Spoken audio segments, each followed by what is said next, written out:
She was born with nothing, no crown, no family, no future, by the age of 5.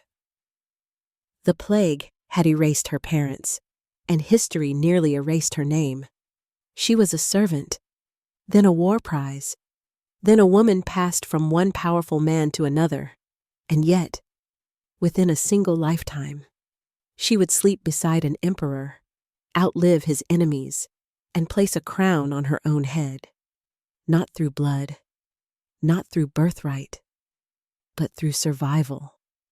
This is the true story of a peasant girl who became Empress of Russia, and how love, war, and ruthless ambition reshaped the fate of an empire. History remembers kings, but this story belongs to the woman history never expected to rule. She was born on April 15, 1684, in a place most people today could not find on a map. There was no palace, no midwife sworn to secrecy, no priest recording destiny in golden ink. Only a fragile child, brought into the world somewhere on the eastern fringes of the Polish-Lithuanian Commonwealth, a vast but crumbling state stretched thin by war, disease, and political decay. The land was flat, cold, and unforgiving.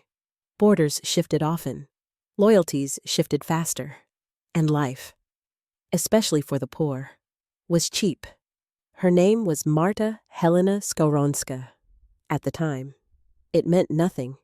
She was not born into nobility, nor even into comfort. Her parents were ordinary people, likely peasants or low-status townsfolk, originally from the region around Minsk. They owned no land that history bothered to record. They commanded no armies. They left behind no letters, no portraits, no legacy. What they did leave behind, though only briefly, was a daughter.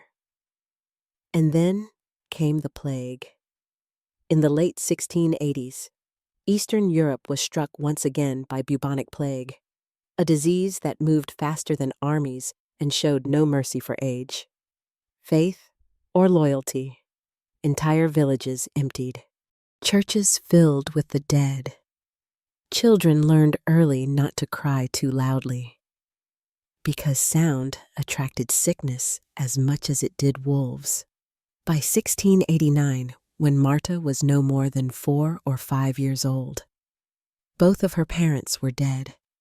There was no dramatic farewell, no final words recorded for posterity. They disappeared the way millions did in that era, quietly, anonymously, swallowed by a catastrophe too large to care who it consumed. Marta was suddenly alone, in a world where survival depended entirely on family, status, or protection. An orphaned girl without a name was already halfway erased. There are no reliable records of what happened immediately afterward. No official documents, no first-hand accounts, only fragments written decades later by men who already knew how the story ended and shaped the beginning to fit the ending. But the pattern is clear. Somewhere in the 1690s, Marta was taken in, or taken over, by the household of Johann Ernst Gluck, a Lutheran pastor of German origin. Gluck was not an insignificant man. He was educated, respected, and known for producing the first major translation of the Bible into Latvian. His household, located in the Baltic region known as Livonia, was large and busy, filled with servants, students, clergy, and constant movement. For Marta, this was not rescue, it was placement. She grew up inside Gluck's household as a servant, cleaning, carrying, listening, learning when she could. She would have risen before dawn, worked until exhaustion, and slept without certainty that the next day would be any kinder. Her world was one of obedience and silence, where survival meant being useful and invisible at the same time. Yet even here, in this narrow existence, something began to form. Marta learned languages by overhearing them. She learned how men of power spoke when they believed no one important was listening. She learned how religion, politics, and ambition quietly intertwined. And most importantly, she learned how fragile order truly was, because Livonia, this stretch of land where she lived, sat directly in the path of empires. To the west stood Sweden, a rising military power. To the south and east, the fading authority of the Polish-Lithuanian Commonwealth. And to the east, watching patiently, Russia, about to be reshaped by a young and relentless ruler named Peter. Marta did not know his name yet. She did not know that her life would one day be inseparable from his. All she knew was that the world she lived in was unstable, and safety was temporary. By her early teenage years, she had already lost more than most people would in a lifetime: family, childhood, certainty. And yet, history had not finished with her, not even close.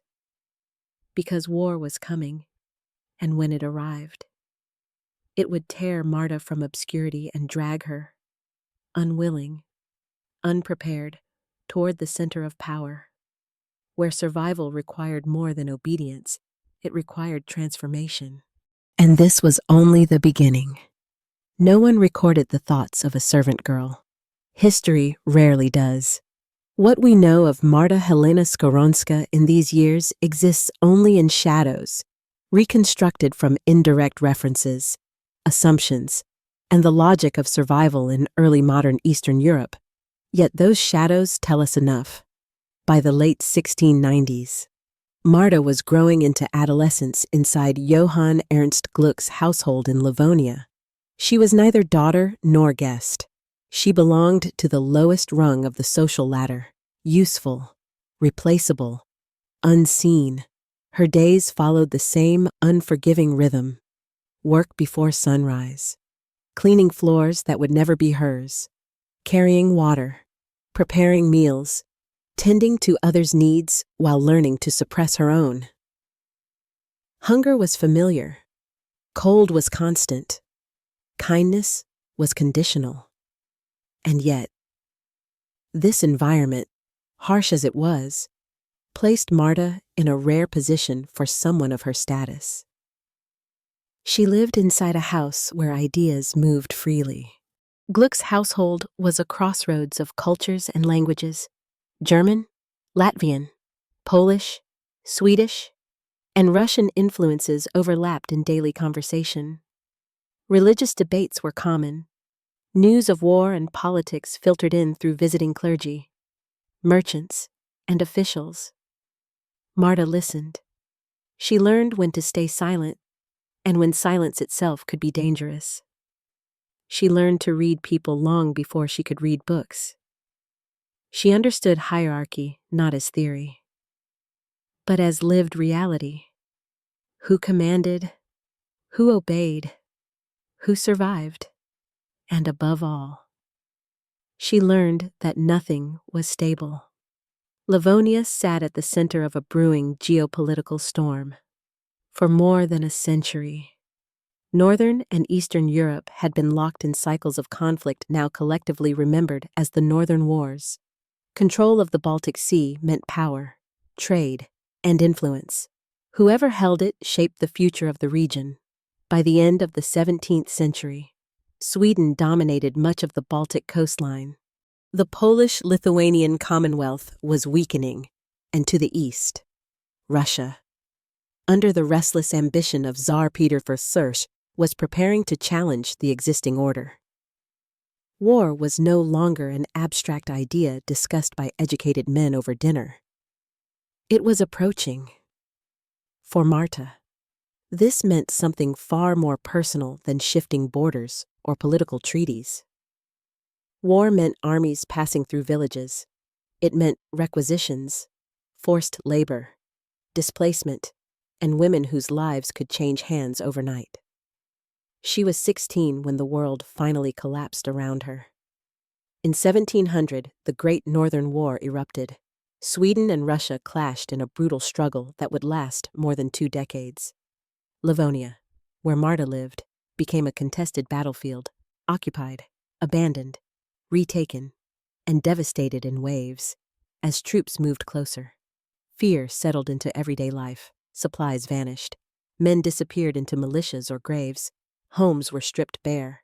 For women of low status, the danger multiplied. Protection depended entirely on who claimed you and how long they could hold that claim. Somewhere amid this chaos, Marta was briefly married to a Swedish cavalry officer. The marriage lasted 8 days. 8 days before Russian forces drove the Swedish army out of the region, tearing apart whatever fragile order remained. The officer vanished from her life as abruptly as he had entered it, killed, captured, or simply lost to the fog of war. Once again, Marta was alone, except now. She was something else too. She was a young woman in a war zone, widowed, unprotected, and valuable in ways that had nothing to do with her mind or her will. What happened next is deliberately vague in historical records, but ambiguity does not mean innocence. It means discomfort. Marta was taken by the advancing Russian forces and soon found herself attached to the entourage of Field Marshal Boris Sheremetev, one of Tsar Peter's most trusted generals. Whether she was seized, assigned, or selected is impossible to say with certainty. But the outcome was clear. Her life no longer belonged to her. She had moved from servant to spoil, from household laborer to living evidence of conquest. And with Sheremetev's return to Moscow following Russia's victories in Livonia, Marta was brought with him, carried across borders, cultures, and identities she did not choose. For the second time in her life, history erased her old existence. What remained was a girl who had survived plague, poverty, and war, now standing on the threshold of a world infinitely more dangerous than the one she had lost. Moscow awaited, and beyond it, power beyond imagination. But power, as Marta would soon learn, never comes without a cost, and she had not yet begun to pay. Moscow was not a city that welcomed the weak. When Marta Helena Skoronska arrived there in the early years of the 18th century, it was a place built on hierarchy, fear, and proximity to power. The closer one stood to the center, the more dangerous the air became. She did not arrive as a guest. She did not arrive as a citizen. She arrived as property. Field Marshal Boris Sheremetev, victor of Livonia and one of Tsar Peter's most capable generals, returned to Moscow with the spoils of war, and Marta was counted among them. Whether she walked willingly, reluctantly, or under force no longer mattered. Her fate was now bound to men who shaped empires in Moscow. Marta's identity dissolved once again. She was not introduced by name. She carried no family history that anyone cared to hear. She existed only through association, first as part of Sheremetev's household, and soon after, transferred into the orbit of a far more dangerous man, Prince Alexander Menshikov. Menshikov was not born noble, like Marta. He had risen from nothing, but where her ascent had been accidental. His was deliberate, driven by cunning, loyalty, and ruthless intelligence. He was Tsar Peter's closest confidant, the man who stood at the Tsar's side when decisions were made and enemies were crushed. To be seen by Menshikov was to be evaluated. To be kept by him was to be useful. Marta entered his household quietly. No announcement, no ceremony. She became one more presence among servants, attendants, and political instruments moving through the labyrinth of early imperial Moscow. And yet, she stood out. Not because she demanded attention, but because she knew how to survive without it. Marta watched. She listened. She learned quickly which doors led to safety and which led to disappearance. She understood moods. She sensed danger before it arrived. Years of instability had sharpened instincts no tutor could teach. Menshikov noticed. Historians debate what their relationship was in these early years. Some suggest she became his mistress. Others argue that she never did, that he saw in her something else entirely. Opportunity. A woman without allies, without roots, without protection. Perfect. Whether by intention or coincidence. Marta was soon placed where Tsar Peter V would notice her. Peter was unlike any ruler Russia had known before. Towering, restless, volatile. He despised stagnation and tradition in equal measure. He had traveled through Western Europe incognito, studying shipbuilding, science, and governance, obsessed with dragging Russia into modernity by force if necessary. And force was his native language. By 1703, Peter had begun constructing a new capital on the marshlands of the Baltic coast, a city meant to face Europe rather than Asia. He called it St. Petersburg. It was a city built on ambition, labor, and death. And it was there that Marta's life would finally pivot, irreversibly. But before that happened, Peter saw her. There are no romanticized first meetings recorded in official chronicles, no dramatic lines of dialogue preserved for posterity. Only the certainty that by 1703 or early 1704, Marta had become Peter's lover. For Peter. This was not unusual. For Marta. It changed everything. She moved closer to the center of power than any orphaned peasant girl could have imagined. Yet proximity did not equal security. She was still foreign, still expendable, still one misstep away from ruin. Understanding this, Marta made a choice that would define the rest of her life. She converted. Leaving behind Roman Catholicism, she embraced Greek Orthodox Christianity, aligning herself with Russia not just politically, but spiritually. With that conversion came a new name, Catherine Alexeyevna. It was not merely a translation, it was a transformation. Catherine learned how to exist beside Peter, when to challenge him, when to soothe him, when to disappear from view. She endured his rages and matched his energy.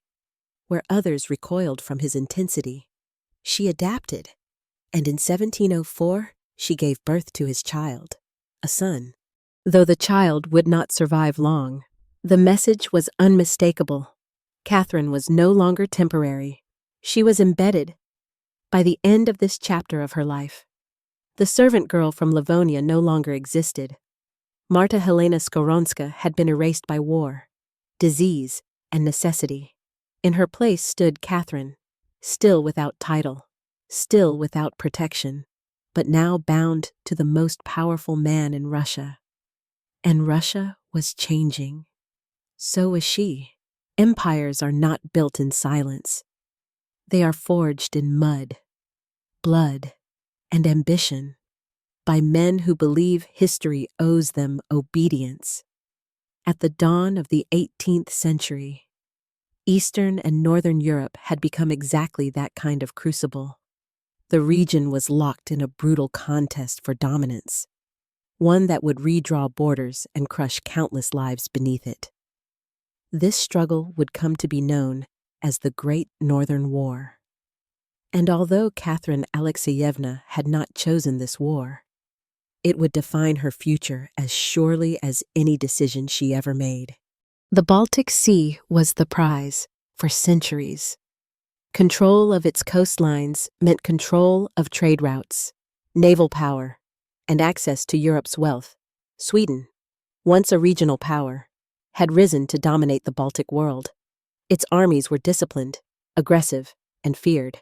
The Polish-Lithuanian Commonwealth, once vast and influential, was weakening under internal division, and Russia, long isolated and underestimated, was preparing to strike. At the center of Russia's transformation stood Tsar Peter I. Peter was not content to rule an old country. He wanted to remake it, military, government, culture, and identity. He cut beards, broke traditions, and crushed resistance without hesitation. To Peter, modernization was not a discussion, it was an order. War gave him the excuse he needed. When hostilities erupted in 1700, Russia entered the conflict poorly prepared. Early defeats against Sweden exposed weakness and humiliation, but Peter learned quickly. He restructured the army, expanded conscription, imported foreign expertise, and poured unimaginable resources into the war effort. For Catherine, this meant living at the side of a man consumed by conflict. Peter slept little. He drank heavily. He raged, planned, and obsessed. Campaigns dragged on for years. Soldiers marched east and west. Towns burned. Fortresses fell. And with every victory, Peter's confidence and cruelty grew. Catherine watched it all from dangerously close range. She traveled with him on campaigns. She lived among officers, engineers, and foreign advisors. She listened as maps were spread across tables and futures were decided with ink and blood. Unlike many women at court, she did not retreat from the brutality of it. She endured it, and in moments when Peter's temper threatened to consume him, Catherine became something unexpected, a stabilizing force. Contemporary accounts describe her calming him during violent rages, speaking to him when others dared not, standing beside him in the filth of military camps rather than retreating to safety. In a world where power was loud and brutal, her influence was quiet and therefore far more dangerous. As the war turned in Russia's favor, so did Catherine's position. In 1703, Russian forces captured territory along the Neva River. Peter immediately ordered the construction of a new city there, one that would symbolize Russia's rebirth as a European power. The land was swampy, cold, and deadly. Tens of thousands of laborers would die building it. Peter named it St. Petersburg. Catherine was there from the beginning.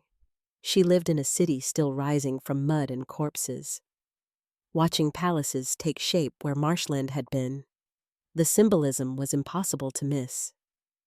This was not merely a capital, it was Peter's declaration to the world, and Catherine was becoming part of that declaration. Yet her position remained precarious. She had no noble lineage, no powerful family to protect her. Court elites whispered openly about her origins. To them, she was still a peasant woman elevated by accident and appetite. Peter himself had not yet decided what she truly was to him: mistress, companion, temporary comfort in a brutal life. Even Catherine could not know. What she did know was that survival required more than affection. It required legitimacy, and legitimacy, in Russia, was born through sacrifice. Between 1704 and 1724, Catherine would bear 12 children. Most would die in infancy. Each death carved deeper scars into a woman who had already buried nearly everyone she had ever known. But in the early years of the war, those losses were still ahead. For now. Catherine stood beside a rising empire, watching Russia shed its old skin through fire and steel, knowing that if Peter fell, she would fall with him, and if he rose, she might rise higher than anyone dared imagine. War does not care about vows. It does not respect love, law, or survival. It moves forward, crushing whatever stands in its path. And for people like Catherine, it erased identities as easily as it erased borders. Before she became Catherine Alexeyevna, before she stood beside a czar, her life passed through one brief, almost forgotten moment of normality. A marriage in 1702 as the armies of Sweden and Russia tore through Livonia. The young woman once known as Marta Helena Skowronska was married to a Swedish cavalry officer. His name has not survived with certainty, like countless men swallowed by the Great Northern War. He exists only as a shadow in the record. The Union lasted 8 days. 8 days of fragile safety in a collapsing world. The Swedish army, once dominant in the region, was already under pressure from advancing Russian forces. Supply lines broke. Orders changed. Retreat followed panic. Within days of the wedding, Swedish troops were driven out of the area, abandoning Livonia to the enemy. The officer vanished. Killed. Captured. Deserted. History does not say. What remains is the brutal simplicity of the outcome. Catherine was left behind. Widowed almost as soon as she was married, she found herself once again unprotected, now marked not only as a woman of low status, but as a woman attached to the losing side of a war, in the logic of early modern conflict. That made her vulnerable in ways that had nothing to do with guilt or innocence. When Russian troops entered the region, Livonia ceased to be a home. It became a conquered space. Houses were searched, people were counted, reassigned, removed. Women were taken as servants, camp followers, or trophies, human reminders of victory. Catherine was swept up in this tide. Her transition from Swedish territory to Russian control was not a journey. It was a transfer, from one authority to another, from one future to a darker unknown. She did not choose where she went next, or with whom. She was carried east, attached to the entourage of Field Marshal Boris Sheremetev. Catherine crossed into a world governed by military discipline and imperial ambition. Sheremetev was not merely a general. He was one of Peter's most trusted commanders, a man whose loyalty had been forged through years of warfare. For Catherine, this meant proximity to power, but without protection. Her status remained undefined. She was not a wife, not a free citizen, not yet anything that could be defended or acknowledged. Her survival depended entirely on the whims of men who viewed people as resources. Yet Catherine endured. She had already learned the lesson war teaches best. Visibility is dangerous, but invisibility is fatal. She adapted. She observed. She waited. And it was during this uncertain period, somewhere between conquest and relocation, that her fate intersected permanently with Moscow. When Sheremetev returned to the Russian capital following the capture of Livonia, Catherine was brought with him, once again. Her past was severed cleanly from her future. Whatever remained of Marta Helena Skowronska was buried beneath distance and necessity. Moscow did not care who she had been. It only cared what she could become. But Catherine was no longer the frightened orphan of years past. War had hardened her. Loss had stripped away illusion. She understood now that attachment was dangerous, but power was survival. And power, in Russia, flowed from a single source: Peter. She did not yet know his face. She did not yet know his voice. But every road she was forced down seemed to lead toward him. The Great Northern War had already taken her parents, her homeland, and her brief attempt at normal life. It had reduced marriage to a footnote and identity to a convenience. What it would give her in return, she could not yet imagine. But history rarely destroys without replacing. And Catherine was about to be placed where destruction turned into opportunity. Wars create victors. They also create shadows, people who move between armies, borders, and identities, reshaped by forces they never chose. Catherine Alexeyevna had become one of those shadows. By the time she reached Moscow, she understood a truth few survived long enough to articulate. Survival was no longer about endurance alone. It was about position. Moscow at the beginning of the 18th century was a city of contradictions. Ancient churches stood beside crude military compounds. Old aristocratic families clung to tradition, while new men, soldiers, engineers, administrators, rose rapidly through Peter's favor. Power was no longer inherited quietly. It was seized publicly. Catherine entered this world without status, without allies, and without protection. And yet, she did not panic. She had already lost everything once. That made her dangerous in a way the court did not yet recognize.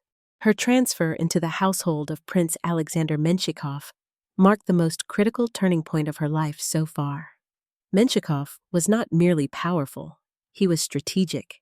He understood Peter's moods, ambitions, and weaknesses better than any man alive.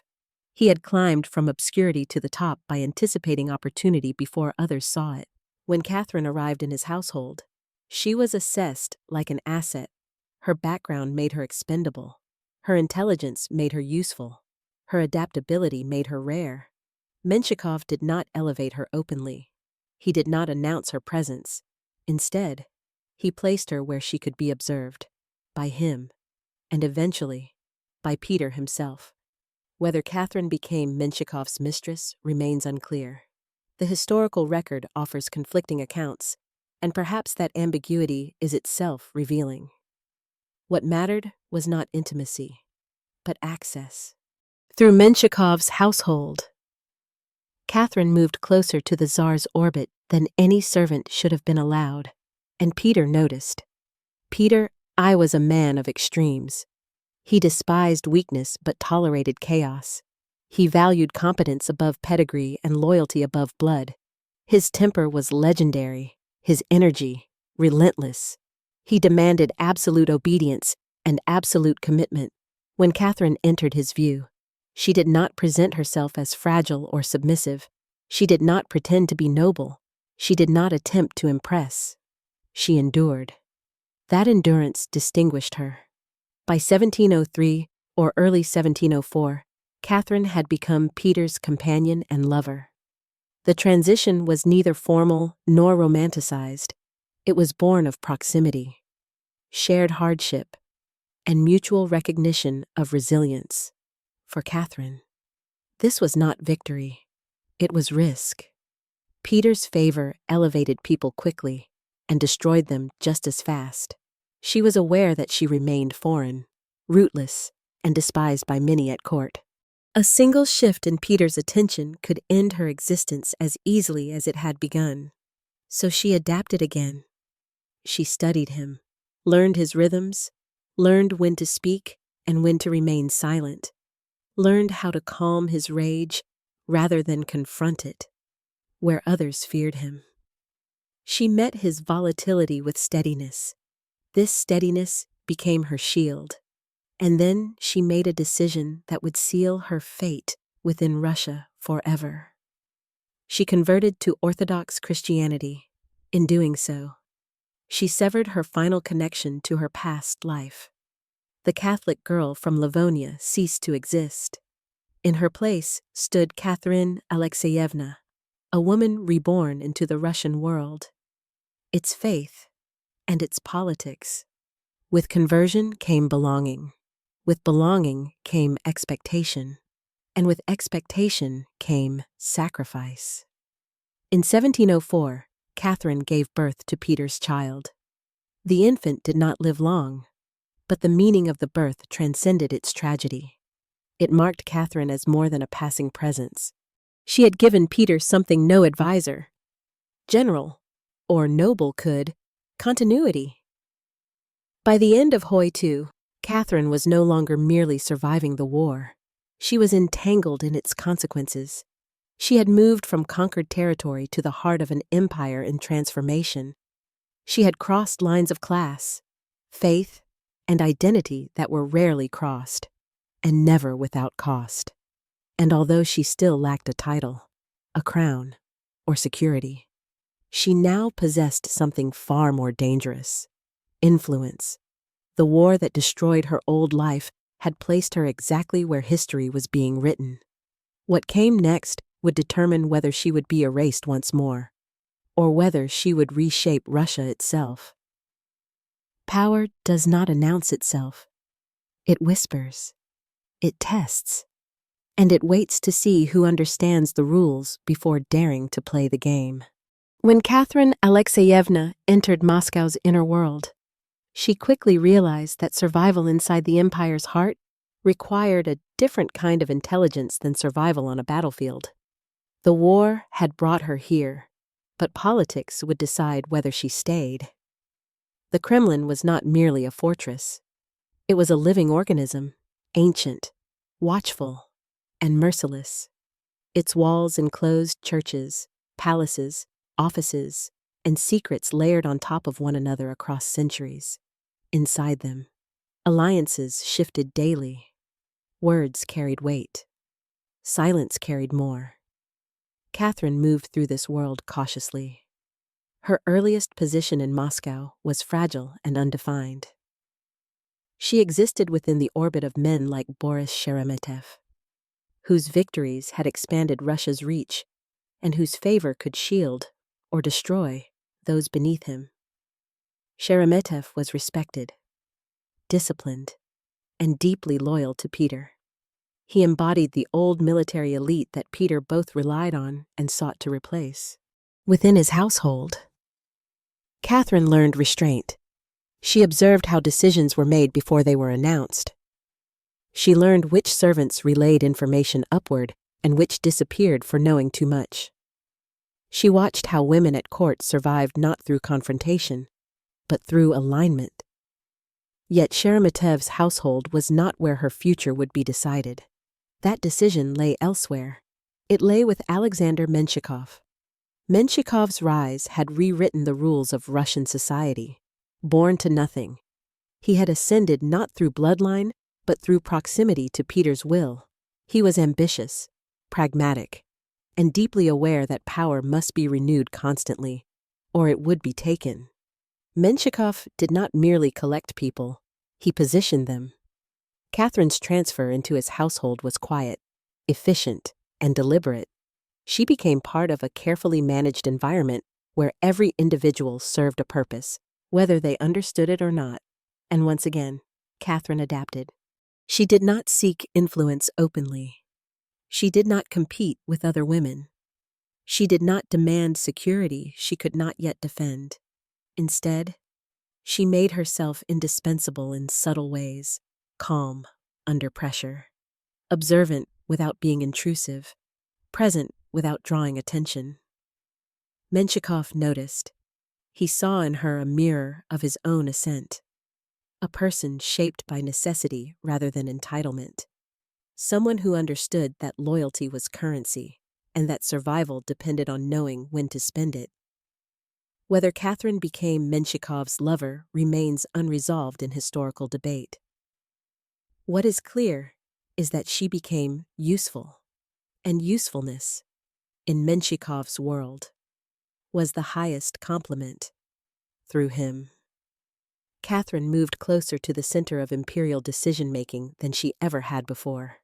She witnessed meetings where generals argued strategy, where administrators negotiated taxes and labor quotas, where Peter's reforms were resisted, revised, and enforced.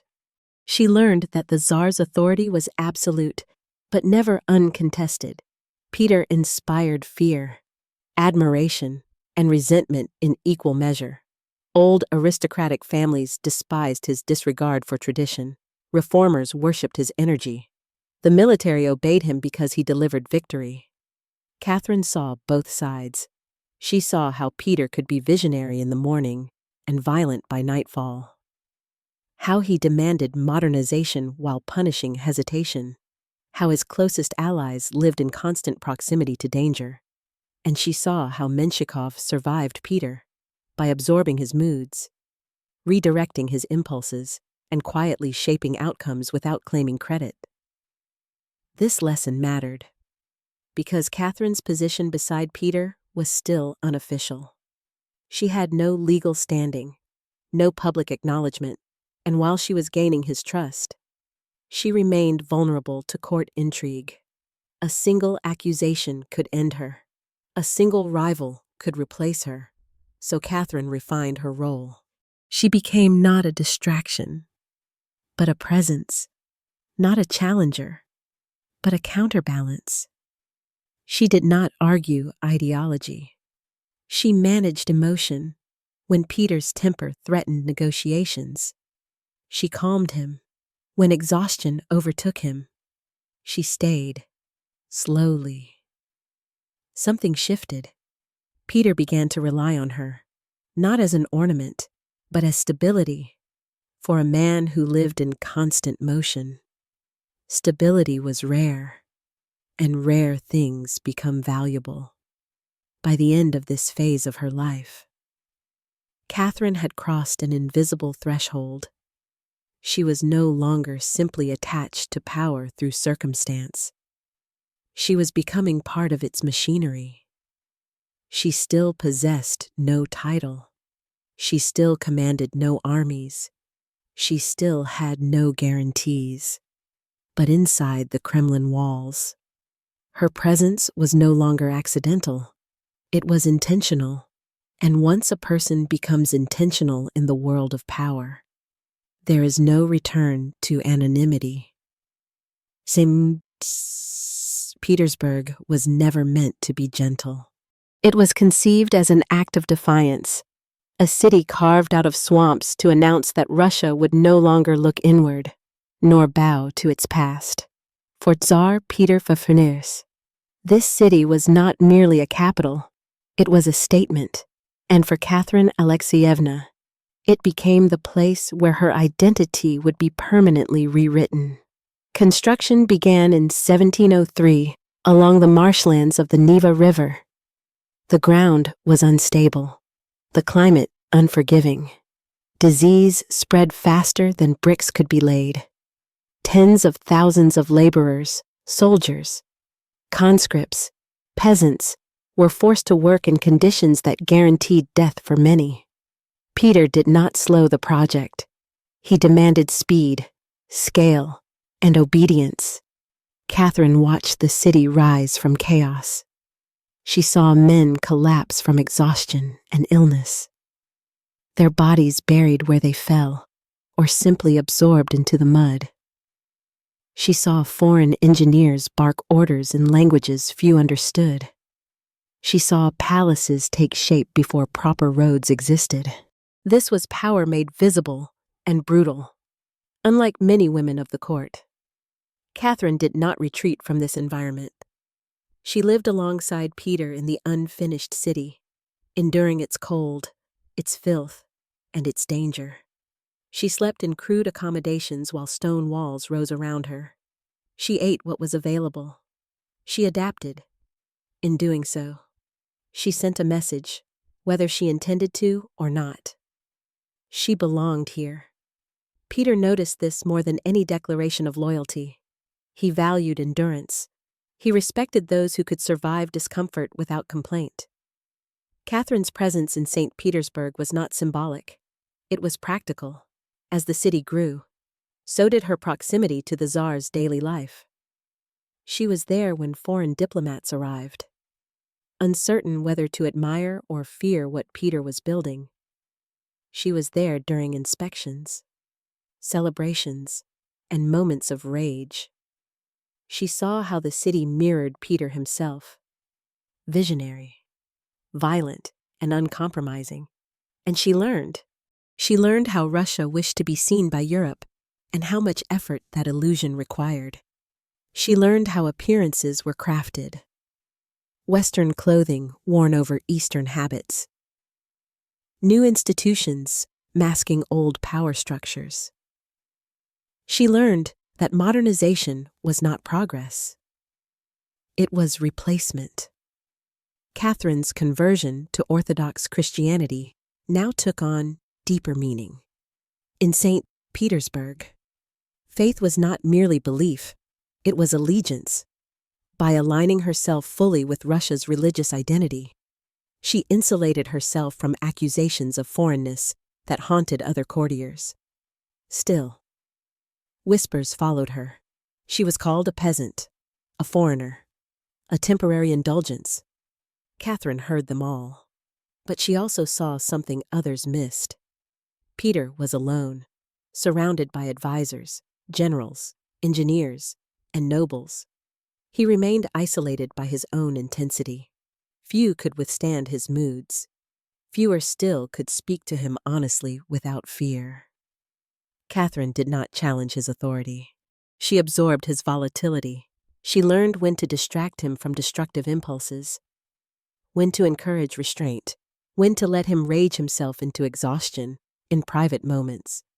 She grounded him, not through argument, but through presence. This made her indispensable. By 1704, the birth of their first child further bound Catherine to Peter's fate. Though the infant died young, the act itself altered her standing. She was no longer merely present. She was invested. Her body had become part of Peter's legacy. Yet this intimacy brought danger. Court factions watched her closely. Some feared her influence. Others underestimated her intelligence. Many resented her lack of pedigree. But none could deny that Peter trusted her in ways he trusted few others. Trust, in an autocratic system, was power. St. Petersburg continued to rise, its canals dug by forced labor, its palaces funded by war spoils, its existence justified by Peter's vision alone. And as it rose, Catherine's life became inseparable from the city's fate. She was there not as a spectator, but as a constant, a woman who had survived plague, war, and displacement now stood beside a ruler reshaping an empire. She understood, perhaps more clearly than anyone else, that this transformation could devour its creators just as easily as it elevated them, and she prepared herself accordingly. Catherine did not yet seek a crown. She did not yet demand recognition. She waited, because she had learned the most important lesson of power long before entering the palace walls. Those who survive the longest are rarely the loudest. They are the ones who endure until the moment arrives to step forward in the world of absolute power. Recognition is never given freely. It is earned slowly, often painfully, and always at a cost. By the mid-1700s, while St. Petersburg was still struggling to assert itself as Russia's new capital, Catherine Alexeyevna had become a constant presence at Tsar Peter II's side. She was no longer invisible, but neither was she officially acknowledged. She existed in the most dangerous space of all, between, at court. Everyone knew who she was. They saw her beside Peter during public appearances. They noticed her traveling with him, living where he lived, enduring what he endured. They watched as he listened to her when he ignored others, and they whispered, not admiration, calculation, because in autocratic systems, proximity to the ruler creates ripples of fear. Those closest to the throne become targets, whether they seek power or not. Catherine understood this. She did not demand recognition, because demanding would invite resistance. She did not display triumph, because triumph provoked retaliation. Instead, she allowed others to underestimate her, an advantage she would quietly cultivate for years. Peter, however, was changing. The war had hardened him, but it had also exhausted him. His reforms met resistance.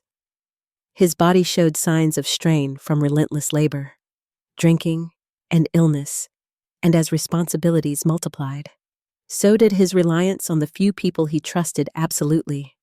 Catherine was among them. She became a stabilizing presence not just emotionally, but practically. She managed logistics during campaigns. She intervened during moments of rage that threatened alliances. She served as a private sounding board when Peter doubted decisions he could not question publicly. This intimacy was not romantic in the traditional sense. It was functional, and in a state built on function rather than sentiment. That made her indispensable. Yet despite this reliance, Peter hesitated. Marriage to Catherine posed problems no affection could erase. She was foreign-born, of humble origins, a woman whose past could not be reshaped to satisfy European dynastic norms. While Russia was different from Western monarchies, it was not immune to aristocratic prejudice. To many nobles, the idea of elevating Catherine formally was unacceptable. Peter knew this, and still, he did not remove her. Instead, he delayed. In 1707, Peter and Catherine were married in secret. No grand ceremony, no public announcement, no surviving official record. It was an act of defiance carried out quietly, as if Peter himself understood that some decisions, however powerful the ruler, required patience rather than proclamation. For Catherine, this secret marriage changed nothing and everything. She was now bound to Peter not just by circumstance, but by vow. Yet the absence of public recognition meant her position remained fragile. If Peter died tomorrow, she could still be discarded, erased, or destroyed by court factions. She understood this risk, and she accepted it, because Catherine had never survived by demanding safety. She survived by navigating danger. In the years that followed, she continued to bear Peter's children. The losses were relentless. One infant after another died, victims of an era where even royalty could not shield life from disease. Each death deepened Catherine's grief and hardened her resolve. She mourned quietly. There was no time for weakness. By 1712, Peter could no longer deny what was already visible. His partnership with Catherine was stable, enduring, and irreplaceable. The empire was changing. The capital was established. Russia had emerged as a dominant power in the Baltic world, and Catherine had been there for all of it. That year, Peter made their marriage official, celebrating it publicly at St. Isaac's Cathedral in St. Petersburg. With this act, Catherine became Tsarina of Russia, a title few had believed possible for a woman of her origin. The announcement shocked Europe. A peasant-born woman had crossed a boundary thought uncrossable.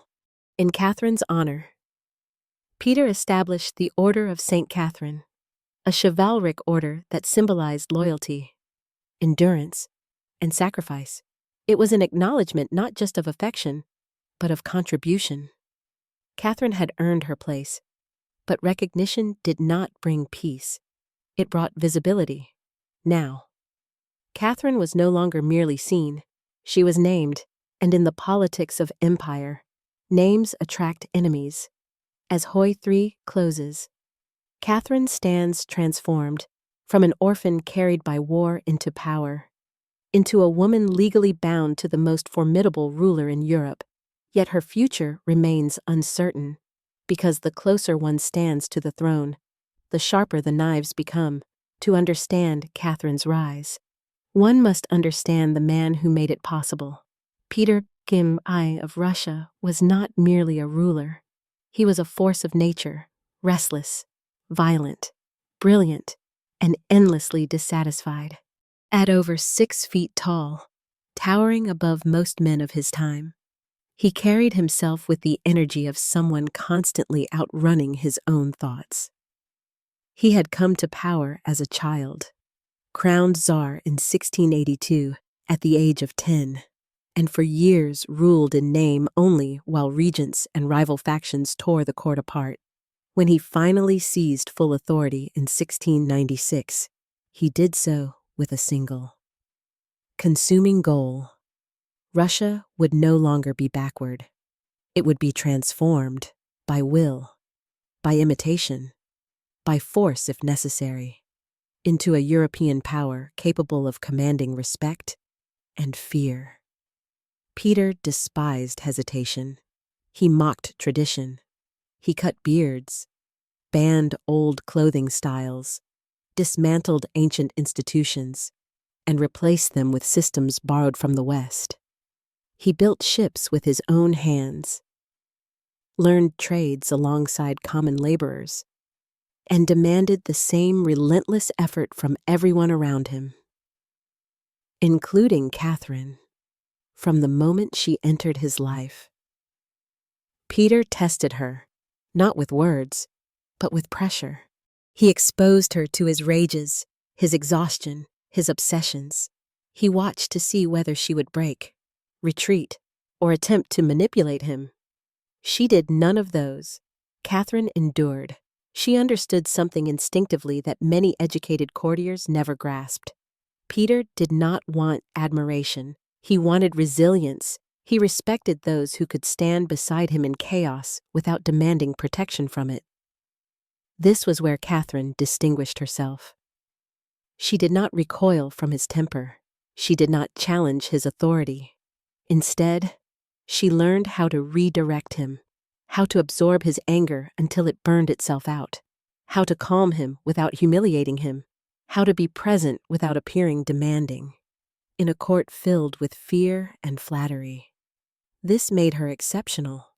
Peter began to rely on her not as a confidant in policy, but as a stabilizer of his inner world when his body failed him after days without sleep. She remained. When he doubted his reforms in private moments, he would never admit publicly. She listened. This reliance deepened during the years of war. The Great Northern War consumed Peter's attention and energy. Campaigns dragged on. Victories were hard won. Losses were frequent, and with each year, the weight of empire pressed heavier on him. Catherine was there through it all. She traveled with him on campaigns, lived in military camps, and endured the same hardships as his officers. She did not claim special treatment. She did not withdraw into luxury. She shared the conditions of war, and in doing so, proved her loyalty in the most language Peter understood. Still, their relationship remained unconventional. Peter was not bound by a previous marriage. His first wife, Eudoxia Lopukina, had been set aside years earlier in an unhappy union marked by incompatibility and resentment.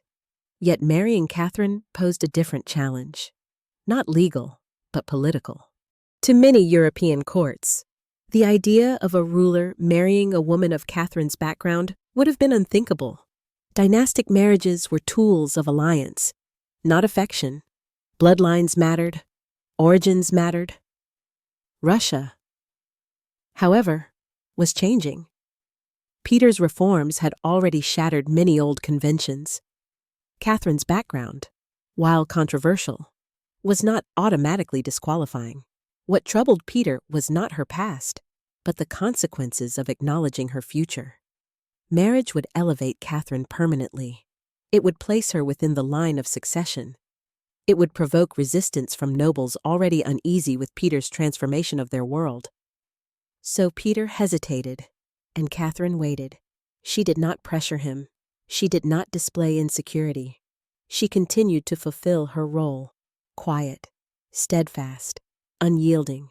She bore his children, endured the repeated agony of their deaths, and remained at his side without bitterness. This patience was not weakness. It was strategy born of survival. Catherine understood that Peter was not a man to be convinced by argument. He moved when reality left him no alternative, and reality was slowly becoming undeniable. She was no longer a temporary presence. She was no longer replaceable.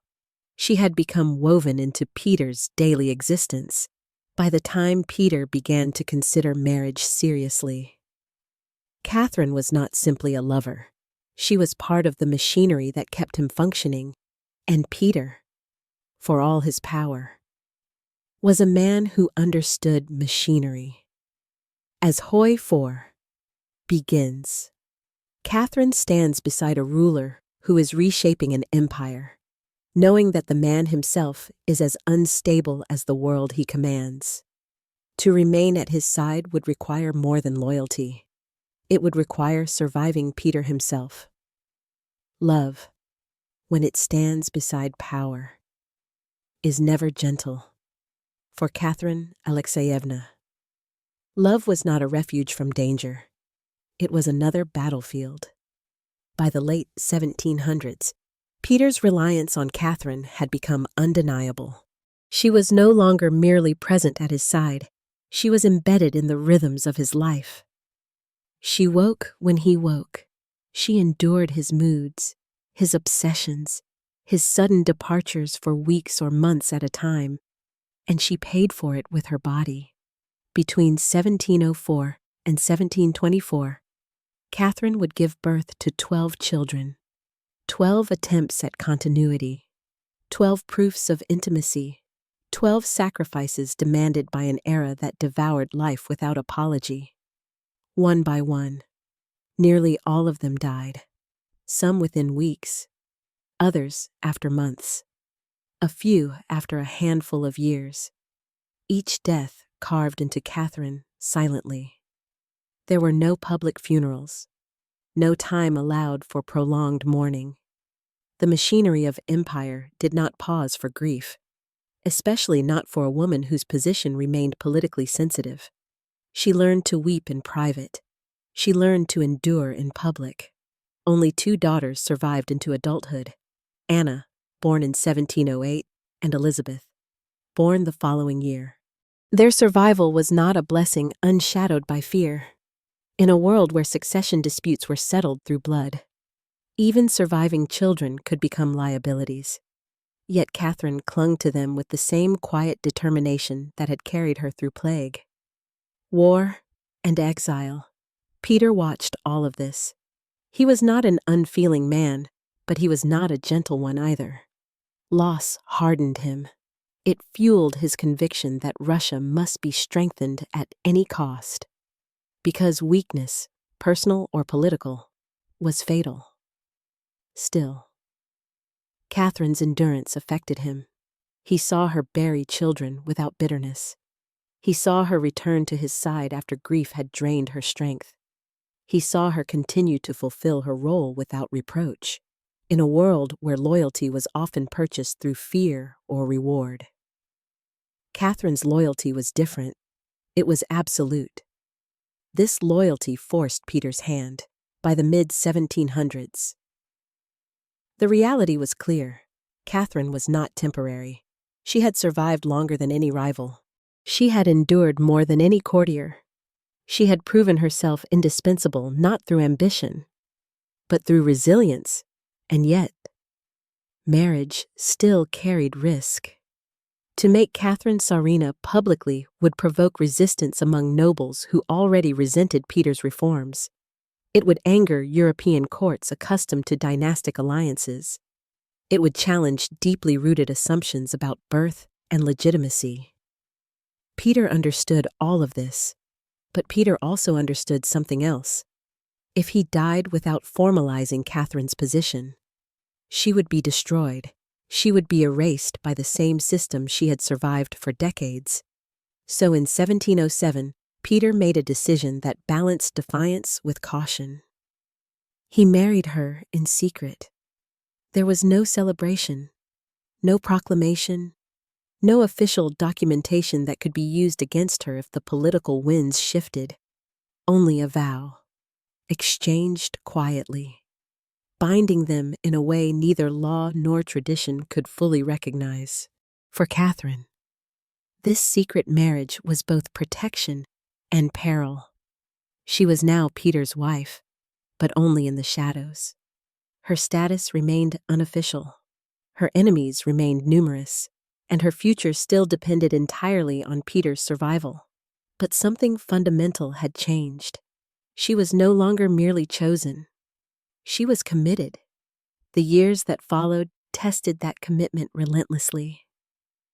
War continued. Reforms accelerated. Peter's health declined under the weight of overwork and excess, and Catherine remained calm, constant, unyielding. She did not demand acknowledgement. She did not threaten withdrawal. She waited, because Catherine had learned the hardest lesson of power. Visibility is dangerous, but inevitability is unstoppable.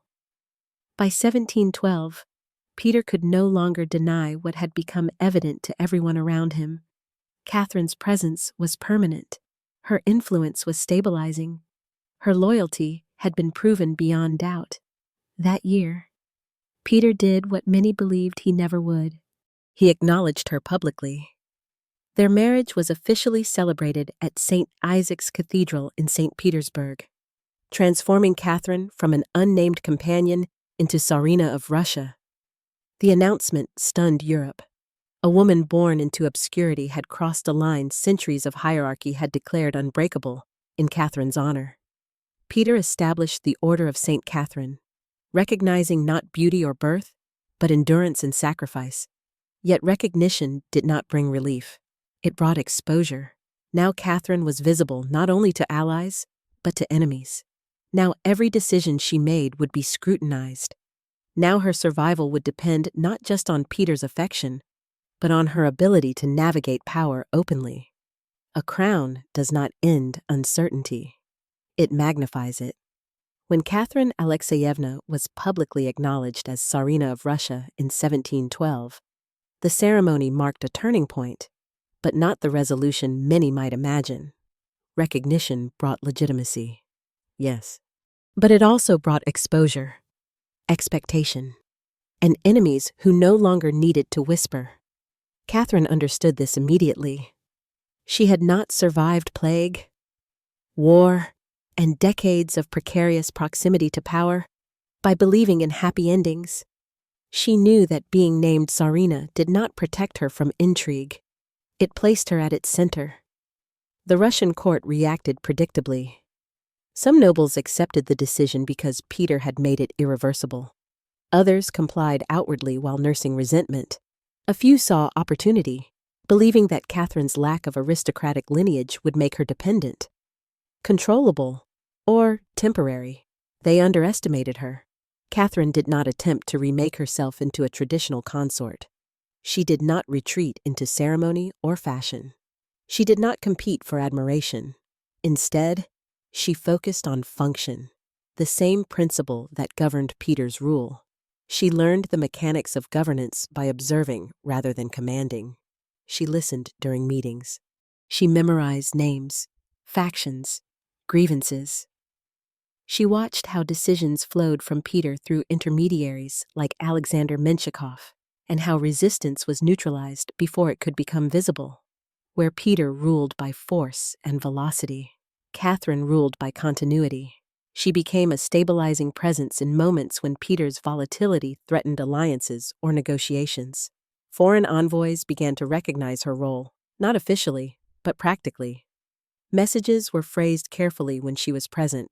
Requests were timed to moments when her influence might soften Peter's response. This was not power written into law. It was power exercised through trust. Peter's health, meanwhile, was deteriorating.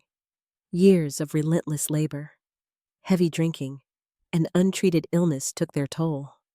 He suffered from chronic pain, episodes of exhaustion, and violent mood swings that grew more unpredictable with time. The burden of empire had not diminished, it had multiplied. Catherine absorbed the consequences. She managed Peter's environment, limiting access when necessary, calming him during physical and emotional crises, and ensuring that the machinery of state continued to function when he could not. In private, she urged moderation. In public, she preserved authority. Her role was no longer merely personal, it was political. The court took note. Those who had once dismissed her as an accident of affection now recognized her as an indispensable component of the regime. Some sought her favor. Others feared her proximity. Many adjusted their strategies accordingly. Catherine did not retaliate against those who opposed her. She remembered them. This restraint was deliberate. She understood that overt power invites challenge. While quiet influence endures, she did not need to dominate the court. She needed to outlast it. And she was preparing, whether consciously or not, for a future few dared to contemplate. Peter had not named a clear successor. The question of succession hovered ominously over the empire. Peter's surviving son from his first marriage, Alexei Petrovich, had died under circumstances that cast a long shadow over the court. Catherine's own children were daughters, beloved. but not obvious heirs in a system still shaped by masculine assumptions of rule. Uncertainty bred tension. Catherine watched carefully. She saw how alliances formed around potential successors, how loyalties shifted subtly, how power consolidated in anticipation of an inevitable moment no one spoke of openly. Peter's death. She did not speak of it either, but she prepared. She strengthened her relationship with Menshikov, whose survival instincts mirrored her own. She maintained the loyalty of key military figures who respected her presence during campaigns. She cultivated quiet goodwill among administrators who valued stability over tradition. This was not ambition. It was insurance. By the end of Hoi 4, Catherine had transformed fully, not into a symbol, but into a participant. She understood the empire's vulnerabilities. She understood its personalities. And she understood that survival at the summit required readiness for the moment when protection vanished. Peter was still alive, still ruling, still reshaping Russia. But Catherine knew better than anyone how fragile even the strongest forces could be. She had lived long enough to see certainty collapse repeatedly. And when the time came, when Peter could no longer stand between her and the court, Catherine intended to remain standing, not as a relic of affection, but as a ruler forged by endurance. Recognition does not erase vulnerability. It sharpens it. By the second decade of the 18th century, Catherine Alexeyevna stood beside Peter I as his acknowledged wife and Tsarina. To the outside world, this appeared to be the conclusion of an extraordinary ascent. A peasant-born woman elevated to the highest rank in the empire. But inside the palace walls, Catherine understood a harsher truth. Love had brought her here, but love alone would not keep her alive. Despite the public marriage of 1712, Catherine's position remained politically fragile. She was Tsarina. Yes, but she was not untouchable. Her authority existed almost entirely through Peter's presence. The structures of the state had not been built to support a woman like her independently. And the court knew it. Whispers did not stop when she received her title. They intensified. Nobles spoke cautiously in her presence and recklessly in her absence. Some treated her with exaggerated courtesy. Others barely concealed their contempt. To many, she was still an anomaly, an interruption in the natural order of power. Catherine heard it all. She responded to none of it. Instead, she focused on the one thing that could anchor her position beyond affection: continuity. Children. In dynastic systems, heirs are not merely family. They are insurance. They legitimize power. They silence doubt. Catherine had already given Peter many children by this point. Yet the cruelty of the era showed no mercy. Even to emperors, infant mortality was common. But the losses Catherine endured were relentless. By 1715, she had buried nearly every child she had borne. Each death was a private catastrophe and a public vulnerability, without surviving sons. Catherine's position remained exposed. The line of succession was unclear. Peter had no living legitimate male heir. His grandson, Peter Alexeyevich, still a child, loomed as a possible successor supported by factions hostile to Catherine. The court watched. They waited. Some hoped Catherine would fail to produce an heir. Others prepared quietly for a future without her. Succession discussions, though unspoken, shaped alliances and decisions. Every illness Peter suffered triggered renewed anxiety and opportunity. Catherine sensed this danger acutely. She did not retreat into despair. She did not lash out in fear. She continued to perform her role with composure. Knowing that any sign of weakness would be exploited, she remained visible, calm, and engaged, projecting stability even as her personal losses mounted. Her two surviving daughters, Anna and Elizabeth, became both her solace and her liability. She loved them fiercely, yet she knew that daughters alone could not silence the court's doubts. In Russia, as in much of Europe, The assumption remained that power passed through men. Still, Catherine invested in them carefully.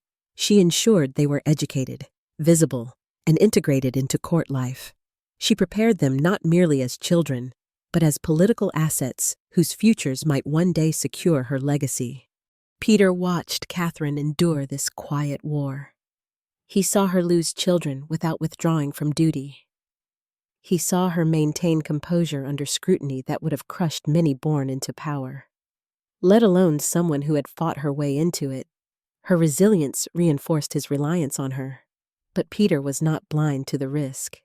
He knew that if he died without resolving the succession clearly, Catherine would be vulnerable to removal, or worse, and yet, his own indecision persisted. Peter was a man who reshaped institutions but struggled with personal finality. Naming an heir meant confronting his mortality. So he delayed, and Catherine waited. This waiting was not passive. She strengthened her alliances quietly. She maintained close ties with Alexander Menshikov, whose survival depended on hers as much as the reverse. She ensured key military figures associated her presence with continuity rather than disruption. She cultivated administrators who valued order over ideology. These were not acts of ambition. They were acts of survival. By the late 1710s, Catherine had become something rare in imperial politics, a woman whose authority was informal but deeply embedded. She did not command armies. She did not issue decrees. Yet her absence from Peter's side was noticeable, and her presence stabilizing. Foreign envoys noted it. They reported that Catherine calmed the Tsar, softened decisions, and influenced tone, if not policy. She was no longer merely an object of affection. She was part of the governance ecosystem. Still, everything depended on Peter, and Peter's health was failing. Each illness raised the same unspoken question. What happens to Catherine when he is gone? The answer remained dangerously unclear. As Hoi 5, Fan 1 closes, Catherine stands at the height of recognition, but also at the edge of uncertainty. She has love, title, and proximity to power. What she lacks is the one thing that can turn acceptance into permanence: security. And in the world she inhabits, security is never granted. It is taken or lost forever. Every empire fears one moment above all others, the moment when power has no clear direction. By the late 1710s, that moment loomed over Russia like a gathering storm. Peter Face was still alive, still ruling, still reshaping his empire, but his body was betraying him. Illness struck more frequently. His temper grew more erratic. His strength, once inexhaustible, began to wane, and with every sign of weakness, the same question returned, unspoken, but ever present. Who comes after Peter? For Catherine Alexeyevna, this question was not theoretical. It was existential. She knew how fragile her position truly was. Her authority flowed through Peter alone. Without him, the court would not protect her out of gratitude or sentiment. It would evaluate her usefulness and then decide her fate. The problem was simple and deadly. Peter had no living, legitimate adult son. His only son from his first marriage, Alexei Petrovich, had died years earlier under grim circumstances, accused of treason and crushed by the same system his father had built. That death cast a long shadow, one that made Peter hesitant to name another heir. What remained was Peter Alexeyevich, Peter's grandson, a child, too young to rule, too malleable to be dangerous on his own, but extremely valuable to those who wished to rule through him. Court factions began to realign quietly. Some rallied around the boy. seeing in him a way to restore traditional aristocratic influence and undo Peter's radical reforms. Others hesitated, fearing instability or civil conflict. A few began to look elsewhere, for continuity, for strength, for survival. Catherine watched all of this unfold. She said nothing publicly. She did not push herself forward. She did not speak of succession. She did not appear anxious, but privately, she prepared. She understood something the court did not yet fully grasp. Succession was not merely about blood. It was about who controlled the moment of transition, and that moment would be chaotic. Catherine strengthened her relationship with Alexander Menshikov, whose fortunes were bound to Peter's legacy and Catherine's survival. Without Peter, Menshikov would be vulnerable. Without Menshikov, Catherine would be isolated. Their alliance was pragmatic, not sentimental. She also maintained quiet goodwill among key military leaders, men who respected her endurance during campaigns, her presence in hardship, her constancy when others retreated.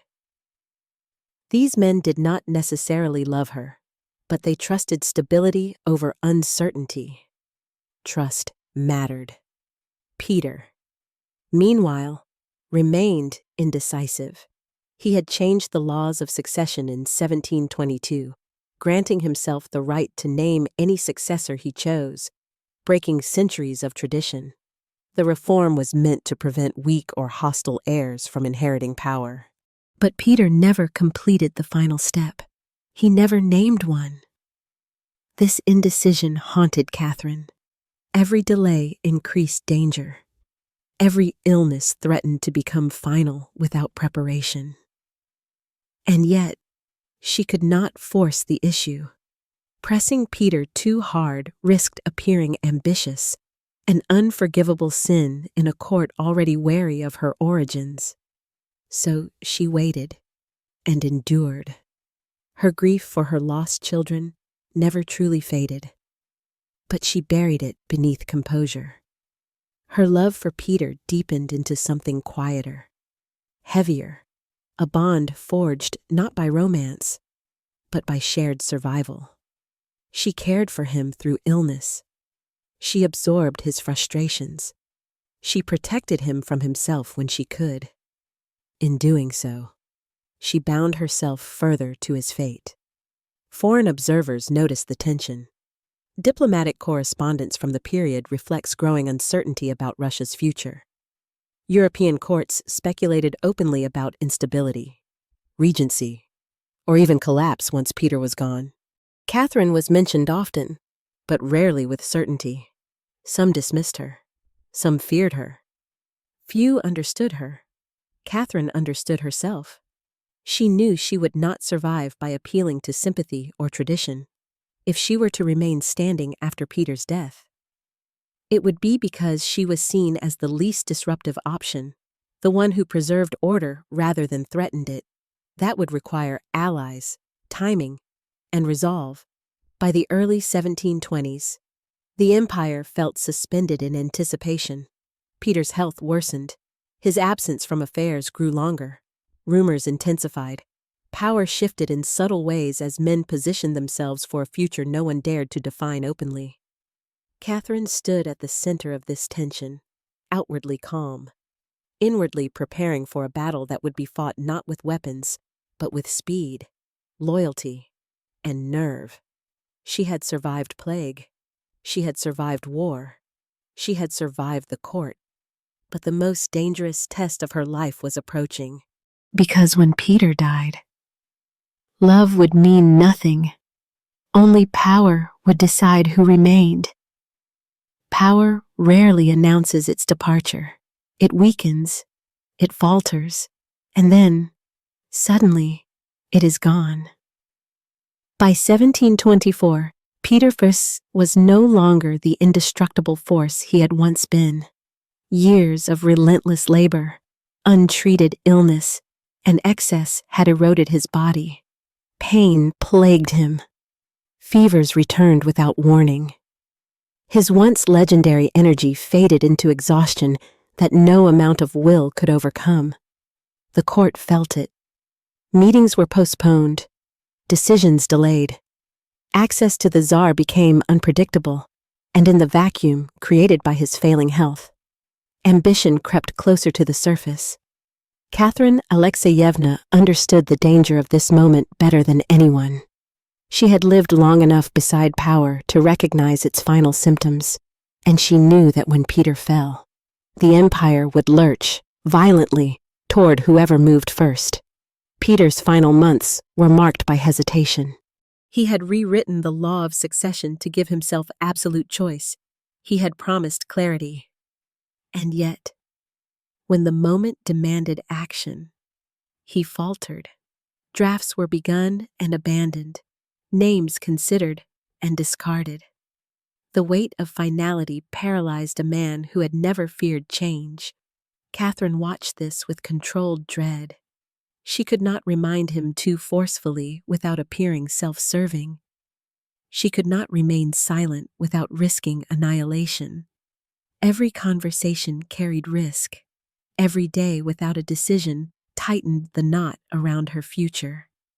Then, in late 1724, Peter suffered a severe illness, one from which he would never fully recover. The empire held its breath. Catherine did not leave his side. She cared for him personally, as she had done through countless previous crises. She managed access. She filtered information.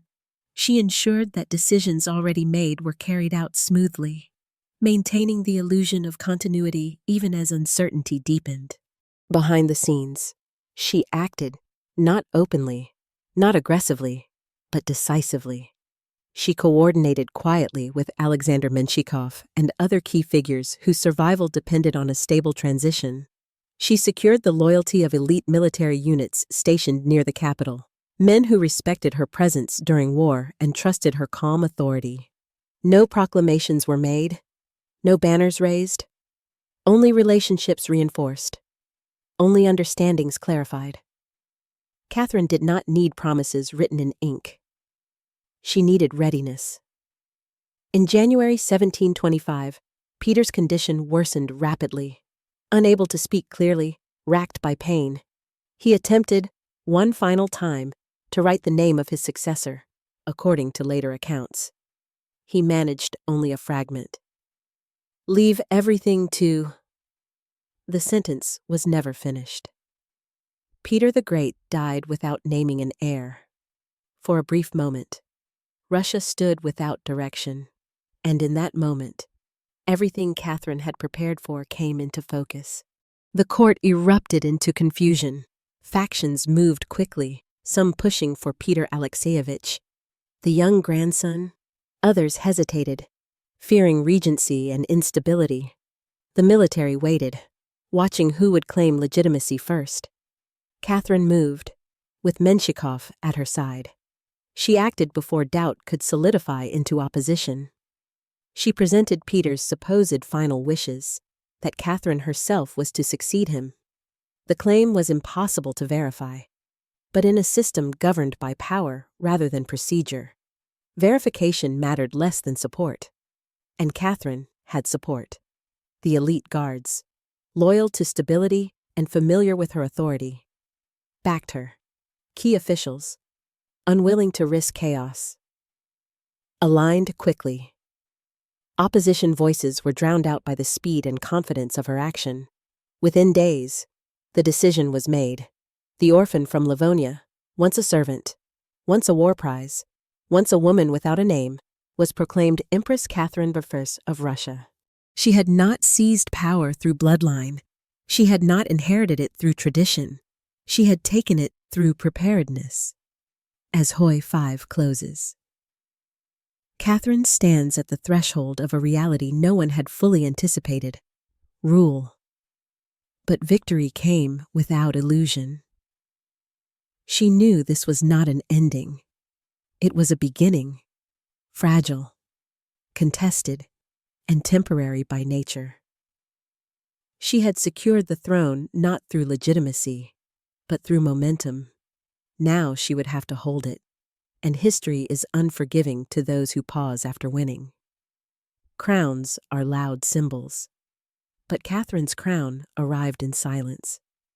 When Catherine I was proclaimed Empress of Russia in early 1725, there were no fireworks of triumph, only the tense stillness of a court measuring its next move. The announcement had come quickly, decisively, and with just enough force to prevent resistance from organizing. Speed had won her the throne, but speed alone would not keep it. Catherine understood this from the first moment she stood as empress.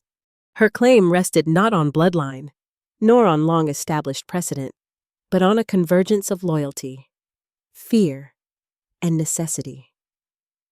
Those who supported her had done so not because they believed deeply in her right to rule, but because the alternative threatened chaos.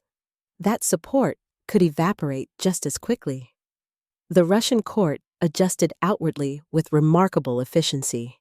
Titles were spoken, protocols observed, oaths sworn, but beneath the surface, doubt flowed freely. Many nobles regarded Catherine as a placeholder, an interim solution until power could be redirected toward a more acceptable ruler. They were already thinking ahead. Catherine did not confront this skepticism directly. She had learned long ago that legitimacy does not come from proclamation. It comes from continuity. Her first priority was to prevent disruption. Russia had emerged from decades of war exhausted. The machinery of state was overextended. The people were burdened by taxes and conscription. Any sign of instability at the top could fracture everything Peter had built, so Catherine chose restraint. She confirmed existing appointments rather than purging rivals. She preserved Peter's reforms rather than announcing new ones. She ruled not as a revolutionary, but as a caretaker, someone who ensured that the empire continued to function without shock. This decision was strategic, by presenting herself as a stabilizing force rather than an ambitious usurper. Catherine reassured those who feared sudden change. She framed her rule not as a break from Peter's legacy, but as its preservation. And at her side stood Alexander Menshikov. Menshikov's influence during Catherine's accession had been decisive. He had mobilized support, controlled the guards, and neutralized opposition before it could organize. In return, he emerged as the most powerful man in Russia, second only to the Empress herself. Their partnership was pragmatic and fragile. Catherine knew Menshikov's loyalty was real, but conditional. His survival depended on her reign. Her survival depended on his network. Neither could afford betrayal. Yet neither trusted the other fully. Power had taught them both caution. In practice, governance became a shared endeavor. Menshikov handled day-to-day administration, military affairs, and court management. Catherine oversaw appointments, confirmed decisions, and intervened when balance was threatened. She listened more than she spoke. She observed more than she commanded to outsiders. This arrangement appeared to confirm their assumptions. That Catherine was a figurehead, they were mistaken. Catherine understood something Menshikov did not fully appreciate. Visibility attracts resistance. She allowed him to absorb public resentment while she maintained an image of calm neutrality. When criticism mounted, it focused on Menshikov's excesses rather than her authority. This was not accidental. It was survival refined into governance. Meanwhile, Catherine began to exercise influence in quieter ways. She reviewed tax burdens. She approved reductions where possible. She supported efforts to scale back the military, recognizing that the enormous army built during the Great Northern War had become a crushing weight on the population. These measures were modest, but they mattered. Taxes eased, conscription slowed, rural unrest diminished. The people, who had no stake in court intrigue, responded to relief with approval. Catherine's reputation among common Russians began to form not through grandeur, but through mercy. This, too, was strategic. She knew she would never be loved by the aristocracy. But the people did not demand pedigree. They demanded respite, and respite Catherine could provide.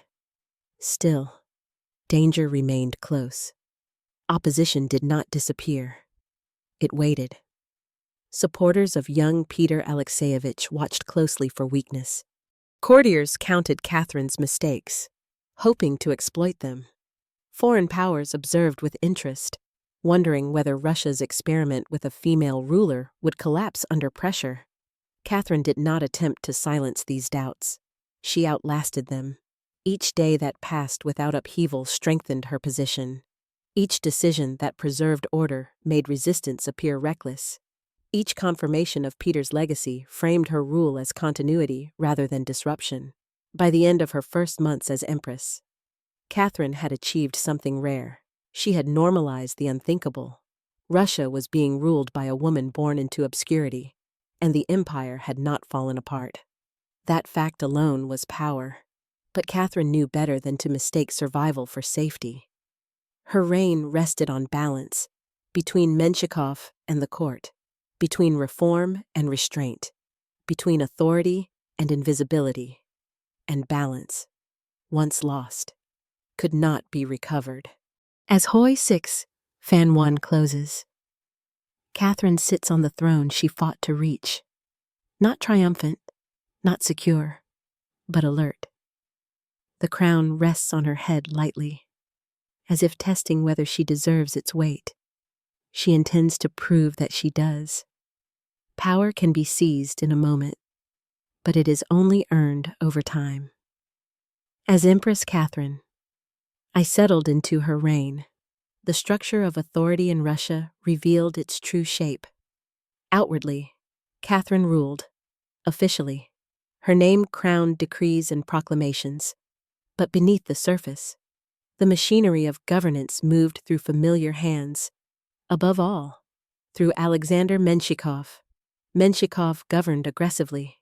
He issued orders, collected favors, accumulated wealth, and reminded everyone, subtly and not so subtly, that he had been the architect of Catherine's accession.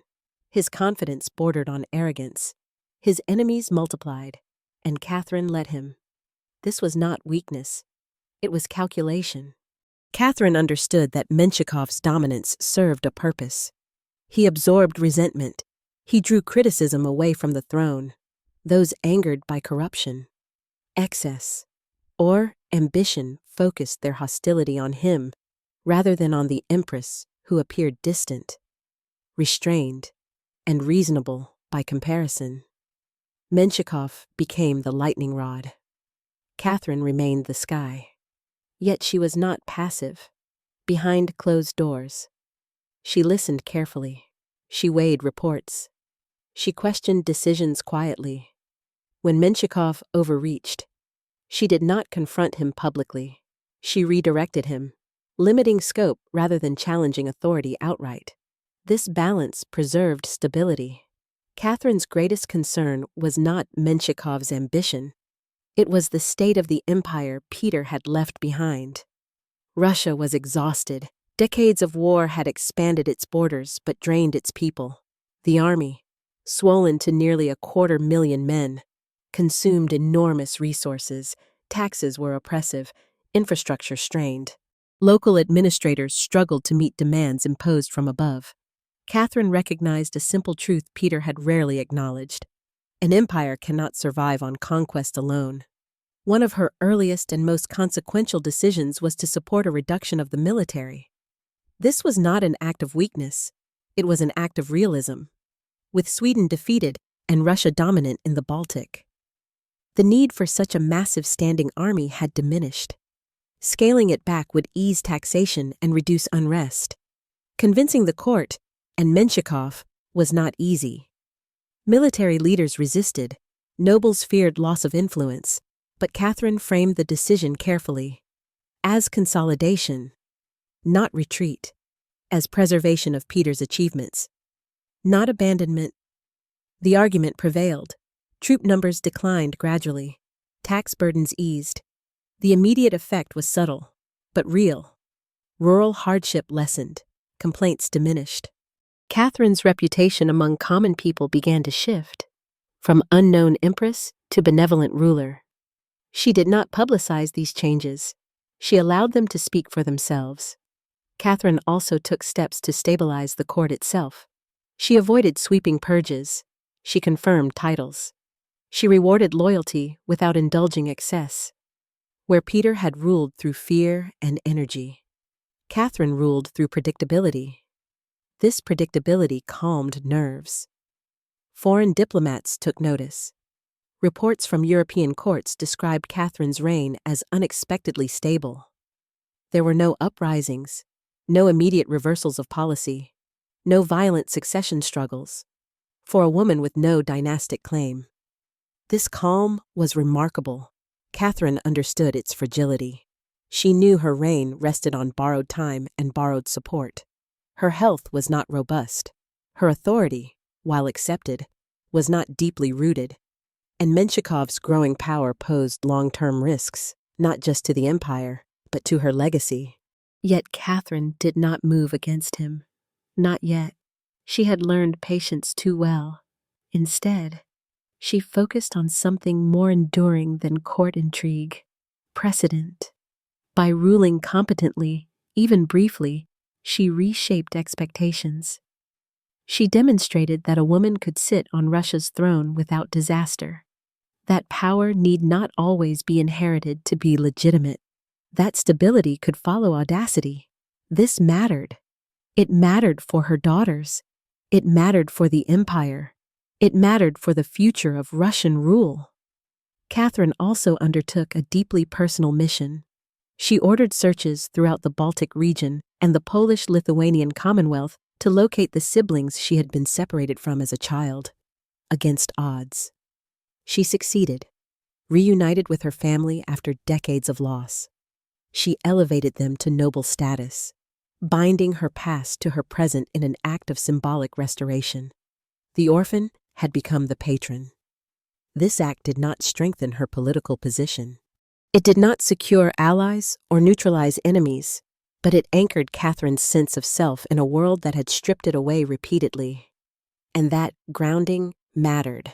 As Hoi 6, Fan 2 closes, Catherine stands not as a ruler intoxicated by power, but as one deeply aware of its limits. She governs within constraints, balances ambition against survival, and allows others to shine or burn while she endures. She knows her reign may be short, but short does not mean meaningless, because in Russia, where power had always belonged to men born into it, Catherine had done something irreversible. She had made her rule seem normal, and normality, once established, is the hardest thing to overturn. Power does not always end in overthrow. Sometimes, it ends in exhaustion. By 1726, barely a year into her reign, Empress Catherine was already aware that her time on the throne would be limited. Years of hardship, plague, war, childbirth, grief, and relentless tension had taken their toll. Her health, never strong, deteriorated steadily. Chronic pain, weakness, and persistent illness shadowed her days. Catherine did not panic. She had never ruled with illusions of permanence. Unlike Peter, who had tried to bend the future to his will, Catherine understood something more fragile and more human. Rule is temporary, but consequences are not. What mattered now was not how long she ruled, but how she would leave the empire when she was gone. The court sensed the shift.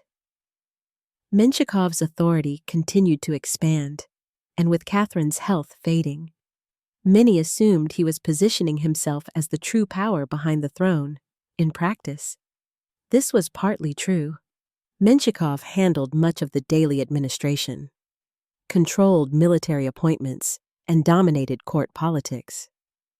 But Catherine was not absent. She still reviewed major decisions. She still confirmed appointments. And most importantly, she still controlled the one decision that mattered more than all others: the succession. Catherine knew the danger of leaving that question unanswered. She had lived through the chaos that followed Peter's indecision. She would not repeat his mistake. The choice was narrow. Her daughters, Anna and Elizabeth, were not positioned to rule directly. They were young, female, and lacked independent power bases. Any attempt to name one of them as heir would provoke immediate resistance and likely civil conflict. That left Peter Alexeyevich, Peter's grandson, the child many had already seen as the natural successor. Catherine did not trust the forces surrounding him. She knew that regency would be dangerous, and that Menshikov, among others, would attempt to rule through the boy. But she also understood that resisting this reality would destabilize everything she had worked to preserve. So Catherine chose control over defiance. In 1727, as her condition worsened, she formally named Peter Alexeyevich as her successor, Peter II, while structuring the regency to protect stability in the short term. Menshikov was positioned to guide the transition, but not without constraints. Catherine ensured that authority would be shared, limiting any single figure's ability to dominate completely. It was not a perfect solution, but it was a calculated one. Catherine's final months were quiet. She did not hold court lavishly. She did not announce grand reforms. She focused on ensuring continuity, confirming decrees, resolving lingering administrative issues, and maintaining the calm she had cultivated since ascending the throne. Her death, when it came on May 17, 1727, was not dramatic. She was 43 years old. The official cause was an abscess in her lung, though modern historians believe tuberculosis was likely responsible, a disease poorly understood and untreatable at the time. Russia did not erupt into chaos. That was her final achievement. Peter II succeeded her smoothly. The empire continued. Institutions functioned. Power shifted. But it did not collapse. For a ruler whose legitimacy had once been questioned at every turn, this peaceful transition was remarkable. Catherine's reign had lasted barely 2 years, and yet, its impact reached far beyond its length. She had established a precedent no one could undo. A woman could rule Russia, not as regent, not as a figurehead, but as empress in her own right. Her reign opened the door to a century in which female rulers would dominate Russian politics. Anna, Elizabeth, and eventually Catherine VI, remembered as the Great. None of them ruled in Catherine III's shadow unknowingly. All benefited from the path she had cleared. Catherine, I was not remembered for conquest. She was remembered for continuity, for holding together an empire at its most fragile moment, for ruling without cruelty, for choosing restraint over spectacle, and for understanding that power, once seized, must sometimes be surrendered carefully to protect what comes next. She had begun life as an orphan no one expected to survive. She ended it as an empress whose quiet competence reshaped the future of Russian rule. That was her legacy. Power does not vanish when a ruler dies. It lingers, in habits, in expectations, in what suddenly feels possible. When Empress Catherine was laid to rest in May 1727, Russia did not erupt in mourning, nor did it descend into chaos. There were no riots, no uprisings, no violent purges to erase her memory. Instead, there was something far more telling. There was continuity, for an empire accustomed to violent transitions and blood-soaked successions. This calm was unprecedented. The throne passed to Peter II, just as Catherine had arranged. The court adjusted. The machinery of state continued to turn. And slowly, almost imperceptibly, Russia absorbed a quiet truth. A woman had ruled the empire, and the empire had survived. This realization mattered more than any decree Catherine had signed. Her reign had been short, but its timing had been critical. She had ruled in the fragile space between transformation and collapse, after Peter the Great's relentless reforms. And before the empire had fully stabilized, That she had preserved order during this interval reshaped how power itself was perceived. Catherine had not ruled like Peter. She had ruled after Peter, and that distinction mattered. Peter's reign was remembered for force, velocity, and rupture. Catherine's was remembered for restraint, where he expanded endlessly. She consolidated. Where he demanded, she eased.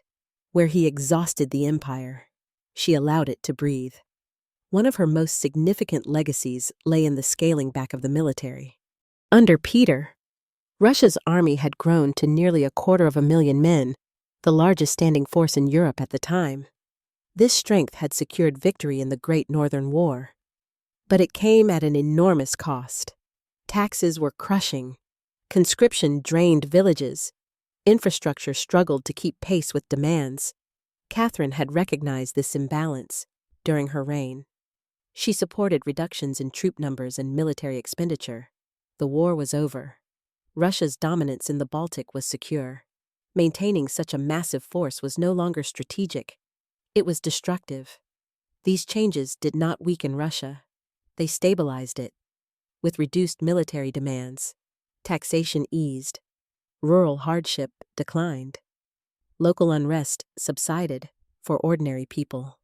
Catherine's reign became associated, quietly, but meaningfully, with relief. This mattered. Empires do not survive on glory alone.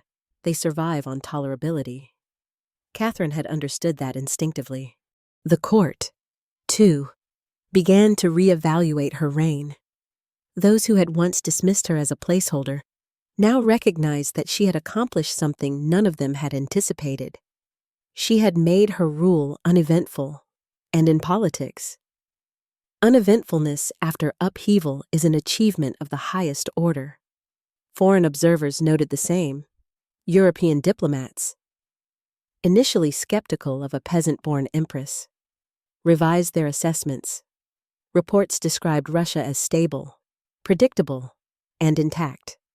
Qualities that mattered deeply in a continent accustomed to succession crises and dynastic wars. Catherine's gender, once viewed as a liability, became a curiosity, and then a precedent.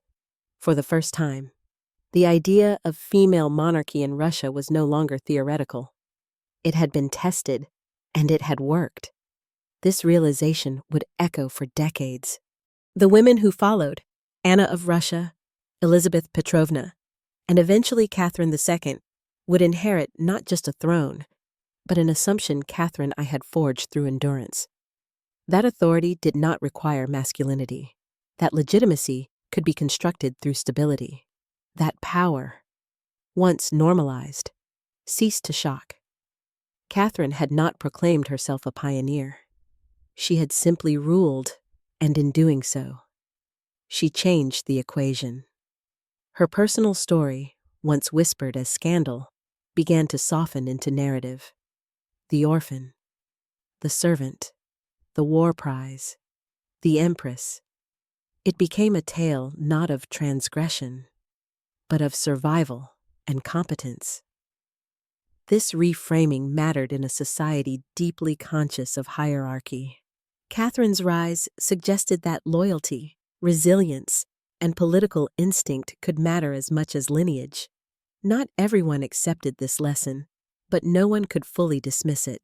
As Hoi 7, Fan 1 closes, Catherine Y's presence recedes from the stage of active power, but her shadow lengthens.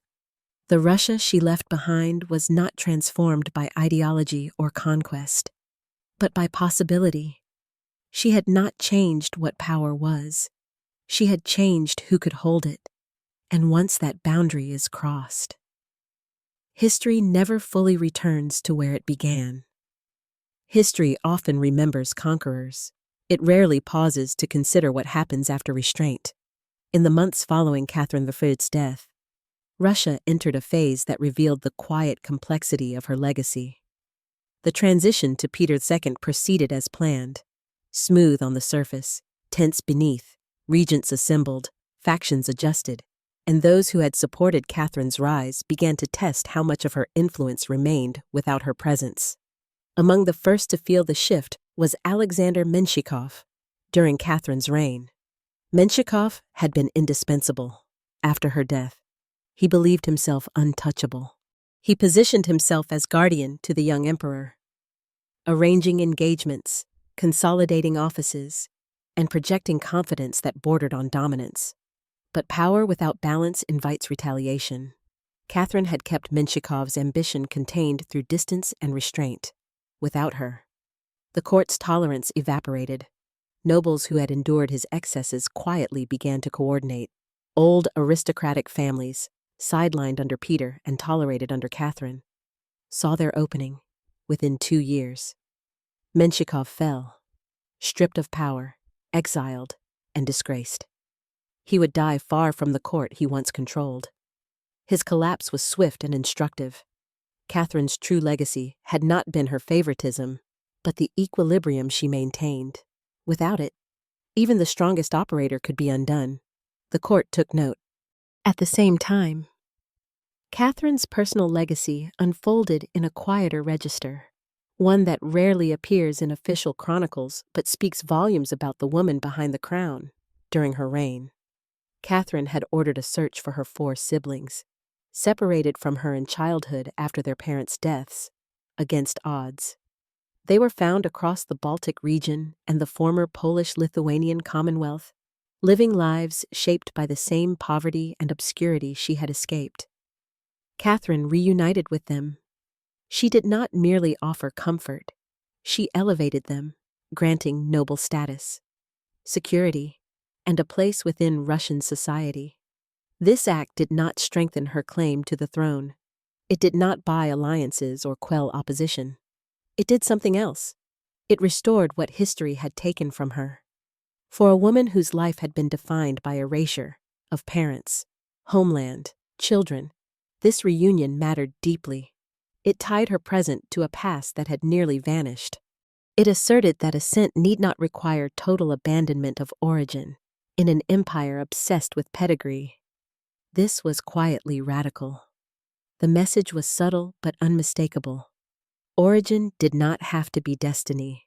After Catherine's death, her daughters, Anna and Elizabeth, remained at court, living within the system she had stabilized but no longer controlled. Their positions were precarious, their futures uncertain, yet they were not dismissed or erased. They were remembered as Catherine's children. That, too, was part of her legacy. The reign of Peter II would prove brief and fragile. He died young in 1730, ending the direct male line descending from Peter the Great. With his death, the question Catherine had navigated so carefully returned, now unavoidable. Who could rule, this time? The answer came more easily. The idea of female rule no longer shocked the court. Anna of Russia, Peter the Great's niece, ascended the throne. Her reign would be very different in character and policy, but its possibility rested on a foundation Catherine had laid.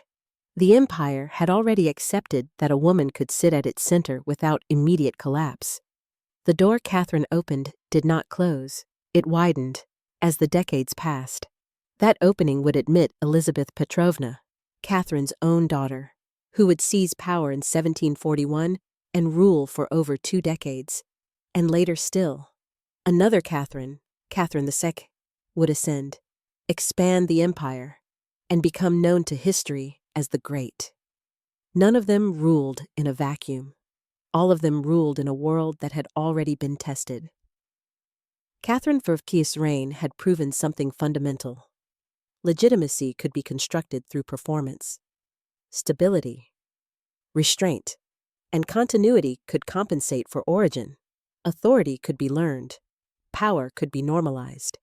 As Hoi 7, Fan 2 closes, Catherine's story moves further from the center of events, but her influence remains embedded in outcomes. The men who sought to wield her legacy for themselves fell. The women who followed her stepped into spaces she had made survivable. She had not written laws to ensure this. She had lived it, and history, reluctantly but decisively, followed. History does not change its mind quickly. It resists revision. It clings to patterns, and when those patterns are broken, it pretends they were never rules at all. After the immediate aftermath of Catherine Wace's death faded, after courts reorganized, favorites fell, and new rulers emerged, something quieter began to take shape. A shift in memory.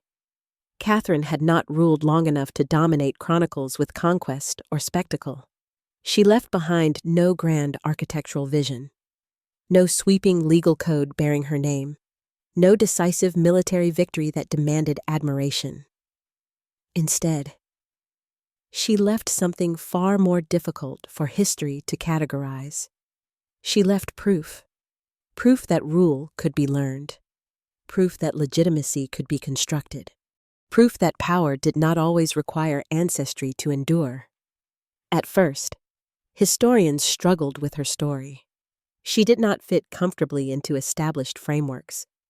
Too humble in origin to be admired by aristocratic chroniclers, too restrained in rule to be celebrated as a conqueror, too successful to be dismissed as a mere interlude. So, for a time, she was minimized, described as a transitional figure, a caretaker, a beneficiary of stronger men.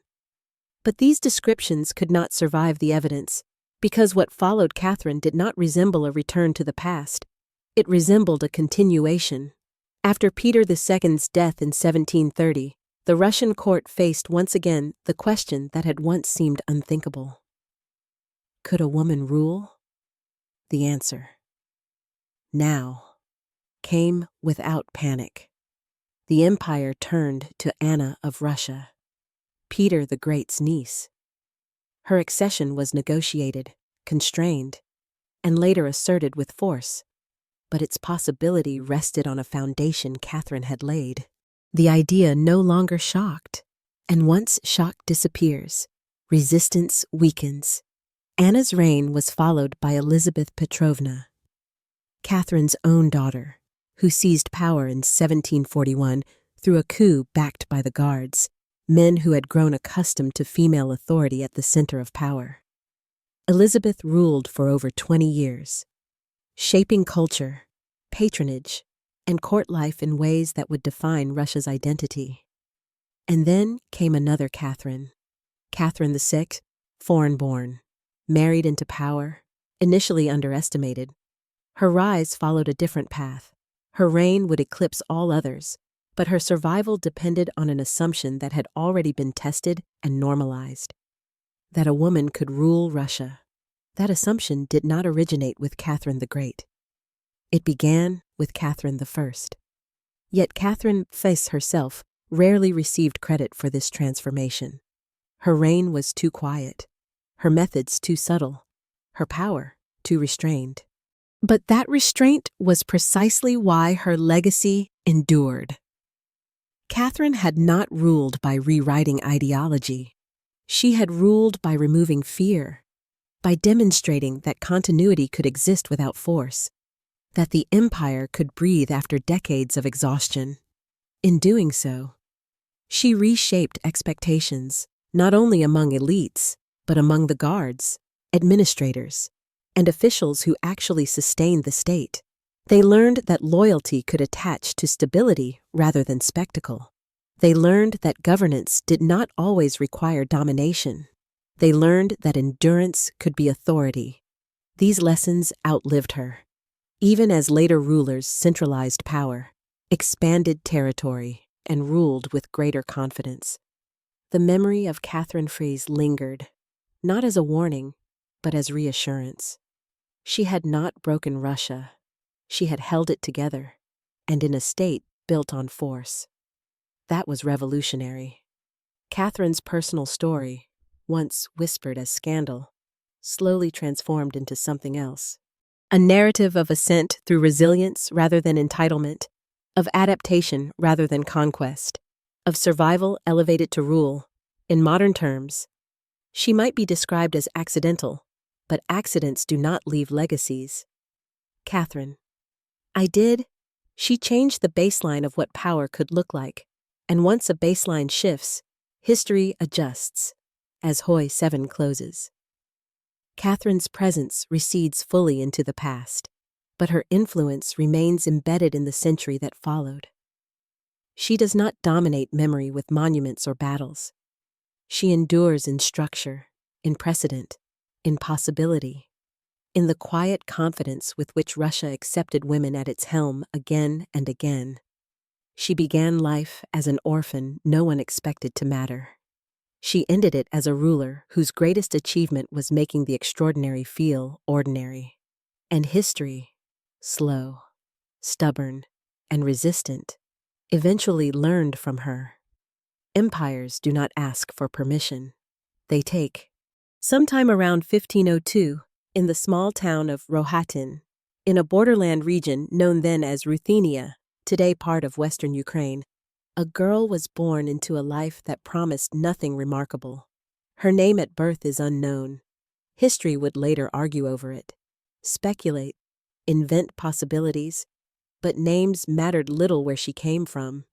She was born into a world where borders shifted without warning and lives were traded like goods. Ruthenia lay between powers, claimed, contested, and raided repeatedly. It belonged to the Kingdom of Poland, but its people lived under the constant threat of forces far larger than themselves. To the south, rising with relentless confidence, stood the Ottoman Empire by the early 16th century. The Ottomans were no longer merely a regional power. They were an imperial machine, disciplined, expansive, and unapologetic. Their armies had crossed Anatolia, consumed the Balkans, and in 1453, shattered the Byzantine world by taking Constantinople. The city would be renamed Istanbul, and it would become the center of a system that fed on conquest and people. Along the northern shores of the Black Sea, the Ottoman-controlled Crimean Khanate operated a vast and brutal slave trade. Raids swept through Polish, Ukrainian, and Russian lands, seizing young men and women to be sold southward for the empire. This was not cruelty. It was logistics. Sometime around 1516, the girl from Rohatin was taken. Whether she was captured in a raid, sold under duress, or betrayed by circumstance is impossible to know. What is certain is that her childhood ended abruptly, without ceremony, without goodbye. She was transported to Crimea, likely to the port city of Kaffa, modern-day Feodosia, one of the largest slave markets in the region. There, human lives were priced, sorted, and shipped according to demand. She was young. She was foreign. She was valuable. From Crimea, she was sent to Istanbul. For most captives, this journey marked the final erasure of their former identity. Names were stripped away. Language was replaced. Memory became dangerous. Survival required forgetting who you had been. And so she was renamed Hurrem, a Persian word meaning joyful, laughing, a name that sounded like irony in a system built on captivity. European observers would later call her Roxolana, the woman from Ruthenia, as if geography were the only part of her past worth remembering. Hurrem entered the imperial harem. This was not merely a collection of concubines. As Western imagination often reduces it, the Ottoman harem was a complex institution, a political ecosystem governed by hierarchy, ritual, and ambition. It housed wives, mothers, sisters, servants, and slaves, all bound to the sultan's household. And within it, power was exercised quietly, ruthlessly, and constantly. Most girls brought into the harem disappeared into obscurity. They served, aged, and were forgotten. Only a few ever caught the attention of the ruler. Fewer still survived that attention. Hurrem understood this quickly. She learned the language. She learned the customs. She learned when to speak, and when laughter could be a weapon. She converted to Islam, not as an act of devotion, but as an act of survival. Conversion opened doors. Resistance closed graves. Her rise began in 1520. That year, Suleiman, son of Selim I, ascended the Ottoman throne at the age of 25. History would remember him as Suleiman the Magnificent, a ruler whose reign would stretch for 46 years and mark the golden age of Ottoman power. Hurrem became one of his concubines. At first, this meant nothing. The harem was filled with women competing for attention, each aware that favor was temporary and fatal mistakes permanent. Most would bear one child, if they were fortunate, and then fade into irrelevance. But Hurrem did not fade. She laughed. She engaged. She refused to be interchangeable. In 1522, she gave birth to a son, then another, and another. This alone shattered tradition. Ottoman custom restricted concubines to one son, preventing any single woman from gaining excessive influence. Hurrem defied this pattern entirely. Over the next decade, she would bear 6 children, binding herself to Suleiman's future in a way no other woman had. With each birth, her position strengthened. With each survival, resentment grew. Hurrem was no longer merely a captive who had adapted. She was becoming a problem. For rivals within the harem, for courtiers who feared her influence, for an empire unaccustomed to women reshaping power from within its most guarded institution. But Hurrem did not seek permission, like Catherine I centuries later. She did not demand legitimacy at the start. She endured, she adapted, and she waited, because in empires built on conquest, the most dangerous people are not those who arrive with power, but those who survive long enough to claim it. In the Ottoman world, love was dangerous. Tradition dictated distance. A sultan did not linger. He did not bind himself to one woman. He fathered heirs, then moved on, ensuring that no single mother could dominate the future of the empire. Hurrem's sultan broke that rule simply by remaining. After the birth of her first son in 1522, she did not retreat into obscurity. As custom demanded, she did not disappear into a provincial palace. She stayed in Istanbul, close to Suleiman, close to the center of power, and Suleiman allowed it. This alone unsettled the court. The Ottoman harem was governed by balance. Influence flowed through restraint. Women rose by producing sons and then stepping aside. Hurrem did the opposite. She produced sons and remained present, reshaping the rules by repetition rather than decree. By the mid-1520s, she had borne multiple children: Mehmed, Mihrima, Selim, Bayezid, Cihangir, and later Mustafa's half-brotherhood would fracture the imperial household irreversibly. Each birth strengthened Hurrem's position. Each survival sharpened opposition. Her greatest rival was Mahidevran, mother of Shehzadeh Mustafa, Suleiman's eldest son and widely regarded heir apparent. Mustafa was popular with the army, respected by administrators, and experienced in provincial governance. He embodied tradition. Hurrem embodied disruption. The rivalry between the two women was not merely personal. It was structural. It represented two futures for the empire, one rooted in precedent, the other shaped by intimacy and influence. Hurrem understood this. She did not challenge Mahidevran openly. She did not attack Mustafa directly. She worked indirectly, through presence, through persuasion, through shaping Suleiman's perception of loyalty and threat. Her power lay in access. Suleiman trusted her. He wrote to her when on campaign. He sought her counsel on matters beyond the harem. Their correspondence, preserved in fragments, reveals a relationship unusually intimate for an Ottoman sultan.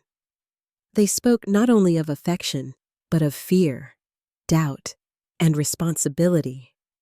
This intimacy terrified the court, because when a ruler listens, those who depend on distance lose leverage. In 1534, a critical barrier fell. Hafsa Sultan, Suleiman's mother and the reigning Valide Sultan, died as long as she lived. No woman could rise above her authority within the harem. With her death, the highest female office in the empire stood vacant, and Hurrem moved In 1536, in a decision unprecedented in Ottoman history, Suleiman married Hürrem, not symbolically, not privately, but officially. The news stunned Europe and reverberated through the empire. Foreign ambassadors reported it with disbelief. An Italian observer wrote that the Sultan had married a slave woman from Russia, an act absolutely unprecedented in the history of the sultans. They were correct. By marrying Hürrem, Suleiman shattered centuries of convention. He elevated a former slave to legal wife, granting her a status that could not be dismissed or undone. She became Hürrem Sultan, not merely favored, but legitimate. The consequences were immediate. Hürrem's presence at court became permanent. She remained at Topkapi Palace, defying the tradition that consorts leave once their sons mature. She corresponded with foreign rulers.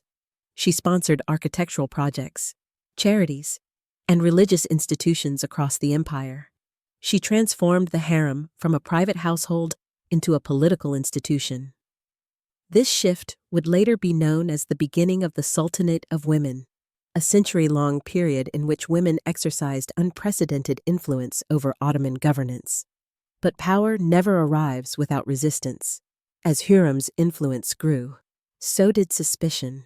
Whispers spread that she sought to eliminate rivals, that she manipulated succession, that she aimed to place her own sons above Mustafa. These accusations were never proven conclusively, but in 1553, during a campaign against Persia, Shehzadeh Mustafa was executed on Suleiman's orders.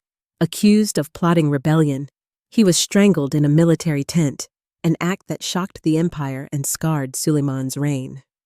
Many blamed Hürrem. Whether she orchestrated Mustafa's fall or merely benefited from it remains debated. What is certain is that after Mustafa's death, the path to succession narrowed, favoring Selim, Hürrem's son. The cost was immense. The empire mourned, the army grieved. Suleiman was haunted. Hürrem endured. She continued to wield influence not through spectacle, but through structure, charities, alliances, correspondence, and control of space. She built mosques in Istanbul, hospitals in Jerusalem, soup kitchens in Mecca. She ensured her name was associated not only with power, but with provision. This duality was deliberate. If she were to be feared, she would also be needed. As Hoi 8, Fan 2 closes, Hürrem stands no longer as a captive who survived, but as a woman who reshaped an empire's inner workings. She has crossed a line few believed crossable, and paid a price few could endure. She has love, she has legitimacy, she has enemies, and the final test, succession, still lies ahead. Power does not end when a woman dies. It echoes, in structures, in precedents, and in the wounds it leaves behind by the late 1540s. Hürrem Sultan had reached a position no woman in Ottoman history had ever held. She was not merely the wife of Suleiman the Magnificent. She was his partner in governance, his confidant, and the central figure in a transformed imperial household. The harem was no longer peripheral. It was political. Decisions that once passed exclusively through viziers and generals now bent subtly around Hürrem's influence. Appointments, provincial postings, and court alliances increasingly reflected the gravitational pull of her presence. Not because she issued orders openly, but because power responds to access. And Hürrem controlled access. Her correspondence with Suleiman intensified as his campaigns took him farther from Istanbul.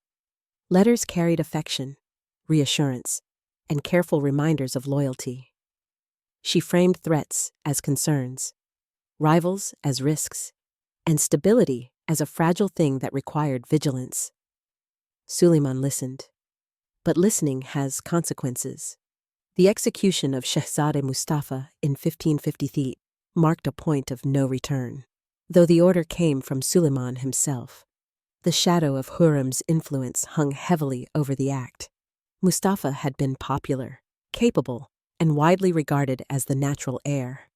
His death broke something fundamental. The army lost its favored prince. The people lost a symbol of continuity. Suleiman lost a part of his certainty. And Hurrem lost the illusion that power could be exercised without permanent damage. From that moment on, the empire carried a fracture that could not be mended. Succession narrowed to Hurrem's sons, Selim and Bayezid, whose rivalry grew increasingly dangerous. Without Mustafa, the balance of competing branches collapsed. Hurrem attempted to manage the fallout. She encouraged Suleiman to assign provincial governorships carefully. Separating her sons to prevent open conflict, she mediated tensions where possible. She leaned heavily on institutional control, appointments, correspondence, and supervision to maintain equilibrium. But equilibrium is fragile when built on fear. In 1558, Hurrem's sultan died. She did not die in disgrace. She did not die in exile. She died as the most powerful woman in the empire. Her funeral was public. Her burial honored. Her name inscribed into the architecture she had sponsored. Mosques, charities, foundations that continued to operate long after her death. Yet her absence was immediately felt. Without Hurrem's stabilizing presence, the rivalry between Selim and Bayezid exploded. Within a few years, civil conflict erupted. Bayezid rebelled, was defeated, and executed along with his sons. The brutality of this outcome shocked the empire, but it followed a path Hurrem's rise had made inevitable. In 1566, Suleiman died during a campaign. His reign, long, magnificent, and scarred, came to an end, and Selim Begin, Hurrem's son, ascended the throne. He ruled not as a conqueror, but as an inheritor of a system reshaped by his mother's influence. Selim would become known as the drunkard, a ruler more interested in pleasure than governance. Power increasingly flowed through viziers and once again, through women. The Sultanate of Women had begun in earnest. For over a century, mothers, wives, and concubines of sultans would wield decisive influence over the empire, sometimes stabilizing it, sometimes accelerating decline. This era would be judged harshly by later historians, many of whom blamed women for corruption and weakness. But such judgments ignored the deeper truth. Hurrem had not invented instability. She had revealed it. The Ottoman system, built on absolute authority and controlled succession, was always vulnerable to internal fracture. Hurrem's rise exposed how much depended on personal relationships, access, and informal power. She did not weaken the empire, she changed how its power was exercised. Like Catherine Wurst of Russia, Hurrem Sultan came from obscurity. She entered power through survival, not inheritance. She reshaped institutions not by decree, but by presence, and she paid a price history would debate endlessly. Was she a manipulator? A reformer? A mother protecting her children? A woman navigating an unforgiving system? She was all of these, and none of them fully explain her impact. Hurrem Sultan did not leave behind a peaceful succession or an unbroken empire. She left behind a transformed political reality, one in which women could no longer be excluded from the exercise of power. That door, once opened, did not close, as Hoi 8 ends. Hurrem's story settles into its true form, not a romance, not a scandal, but a study in consequence. Her life demonstrated that survival at the center of empire requires more than endurance. It requires accepting that power, once touched, will always demand payment, and history will collect its debt, whether the ruler lives to see it or not. History is comfortable with powerful men. It knows how to explain them. It knows how to excuse them. But when women shape empires, history becomes uneasy. It looks for scandals, It looks for manipulation. It looks for someone to blame. After the rise of Hurrem Sultan, the Ottoman Empire entered a period later labeled by historians as the Sultanate of Women. The phrase itself carried suspicion, as if female influence were an aberration, a deviation from order rather than a response to it. Yet this era did not begin because women suddenly desired power. It began because power left gaps. The Ottoman system placed absolute authority in the hands of one man, the Sultan, when that man was absent, weak, young, or distracted. The system did not collapse, it adapted, and women filled the vacuum. Hurrem Sultan was the first to do so openly and effectively. She demonstrated that proximity to the ruler could translate into real influence, that the harem was not merely a domestic space, but a political one. Her success reshaped expectations, and once expectations change, behavior follows. After Hurrem's death, women did not retreat from power. They stepped further into it. Sultans increasingly ascended the throne at young ages. Some were minors, others were inexperienced, isolated, or indifferent to governance. In these conditions, mothers, especially the Valide Sultan, the Sultan's mother, became central figures in administration, diplomacy, and court politics. This was not sentiment, it was structure. The Valide Sultan controlled access to the ruler. She oversaw the harem, managed vast financial resources, and maintained networks of patronage that extended far beyond palace walls. In practice, she could determine appointments, influence foreign policy, and shape succession. Power moved inward and outwardly. Men resented it.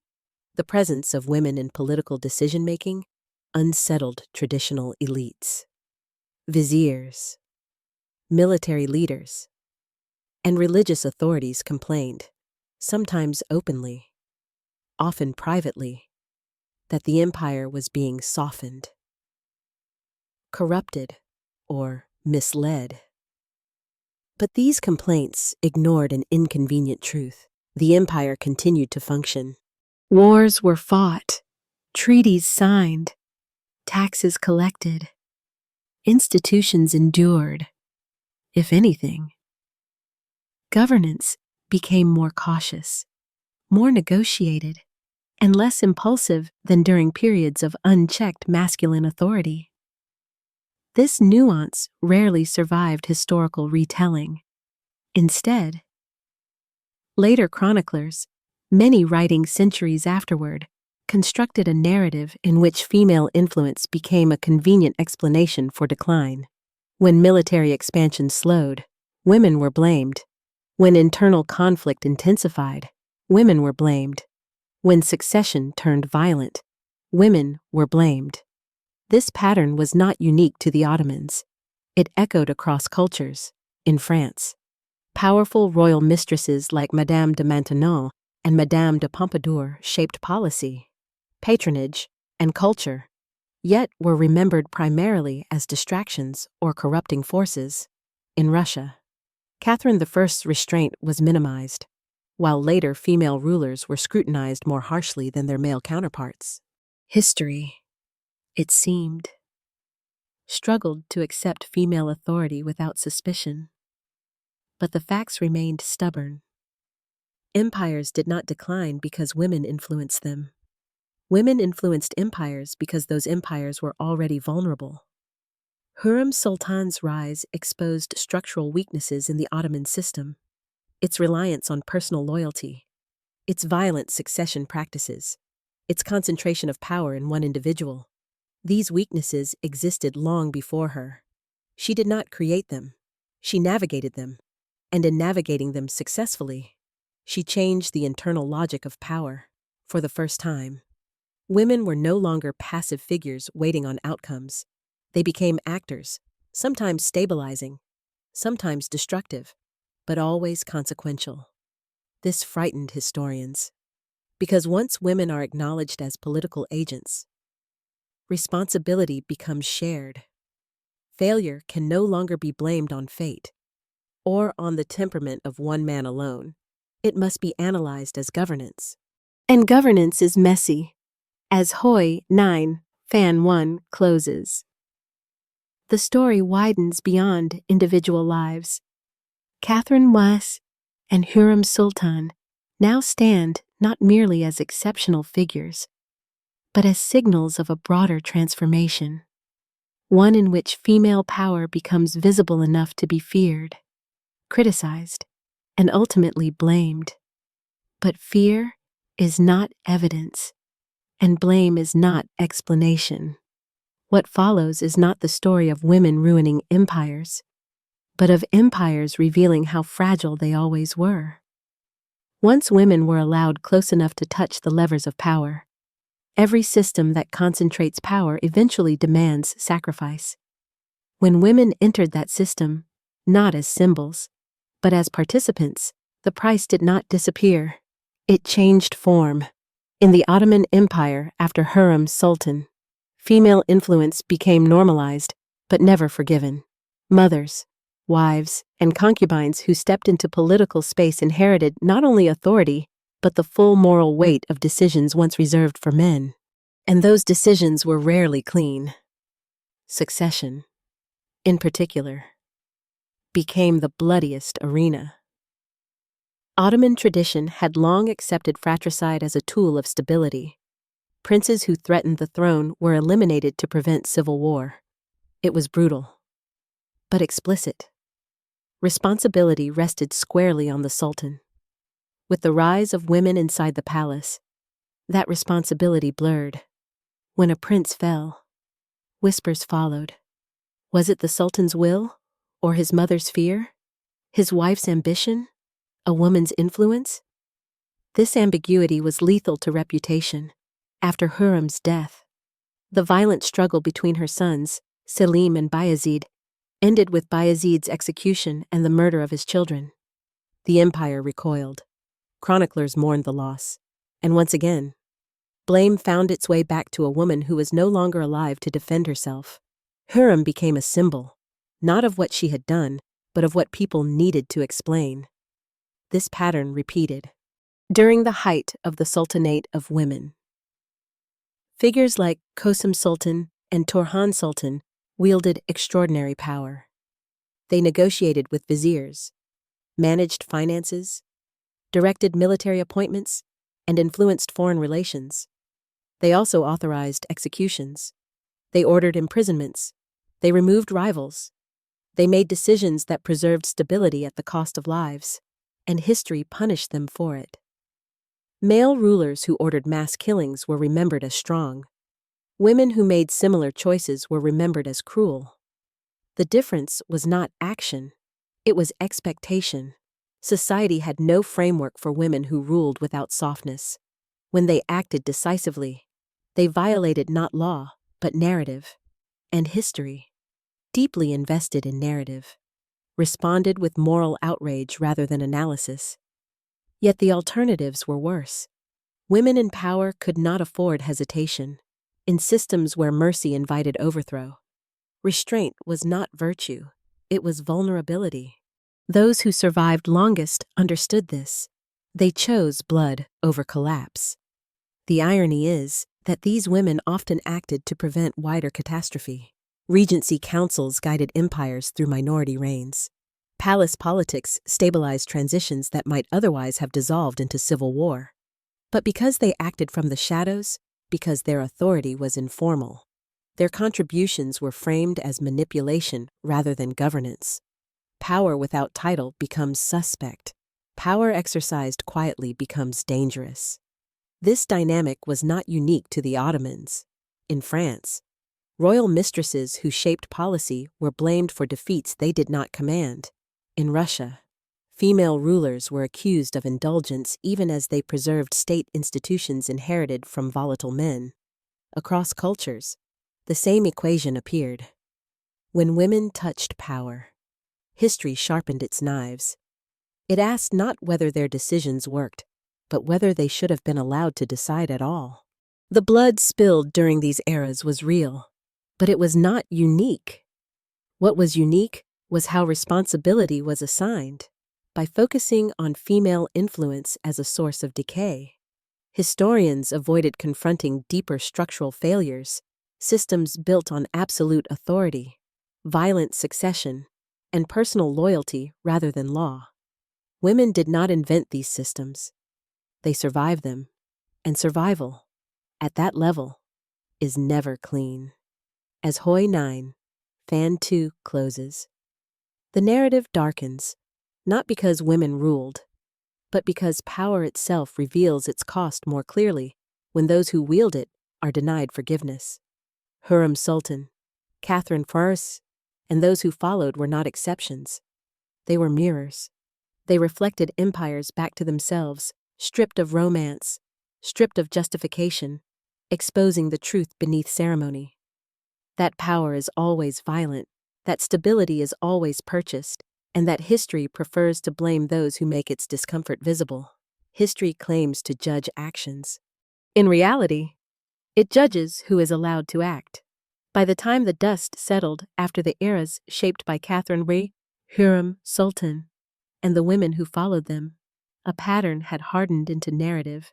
Empires struggled, succession turned violent, institutions weakened, and in the search for explanation, history found a convenient answer. Women, not policies, not systems, not the architecture of absolute power itself. Women. This was not because evidence pointed clearly in that direction. It was because evidence is rarely neutral. It is arranged, interpreted, and framed by those who inherit authority, not those who challenged its boundaries. Male rulers who destroyed cities were remembered as conquerors. Male rulers who purged rivals were remembered as decisive. Male rulers who exhausted their people were remembered as ambitious. Women who ruled amid the same violence were remembered as dangerous. The difference was never outcome. It was permission. Catherine I of Russia did not expand borders. She did not initiate wars. She did not execute rivals in public spectacles.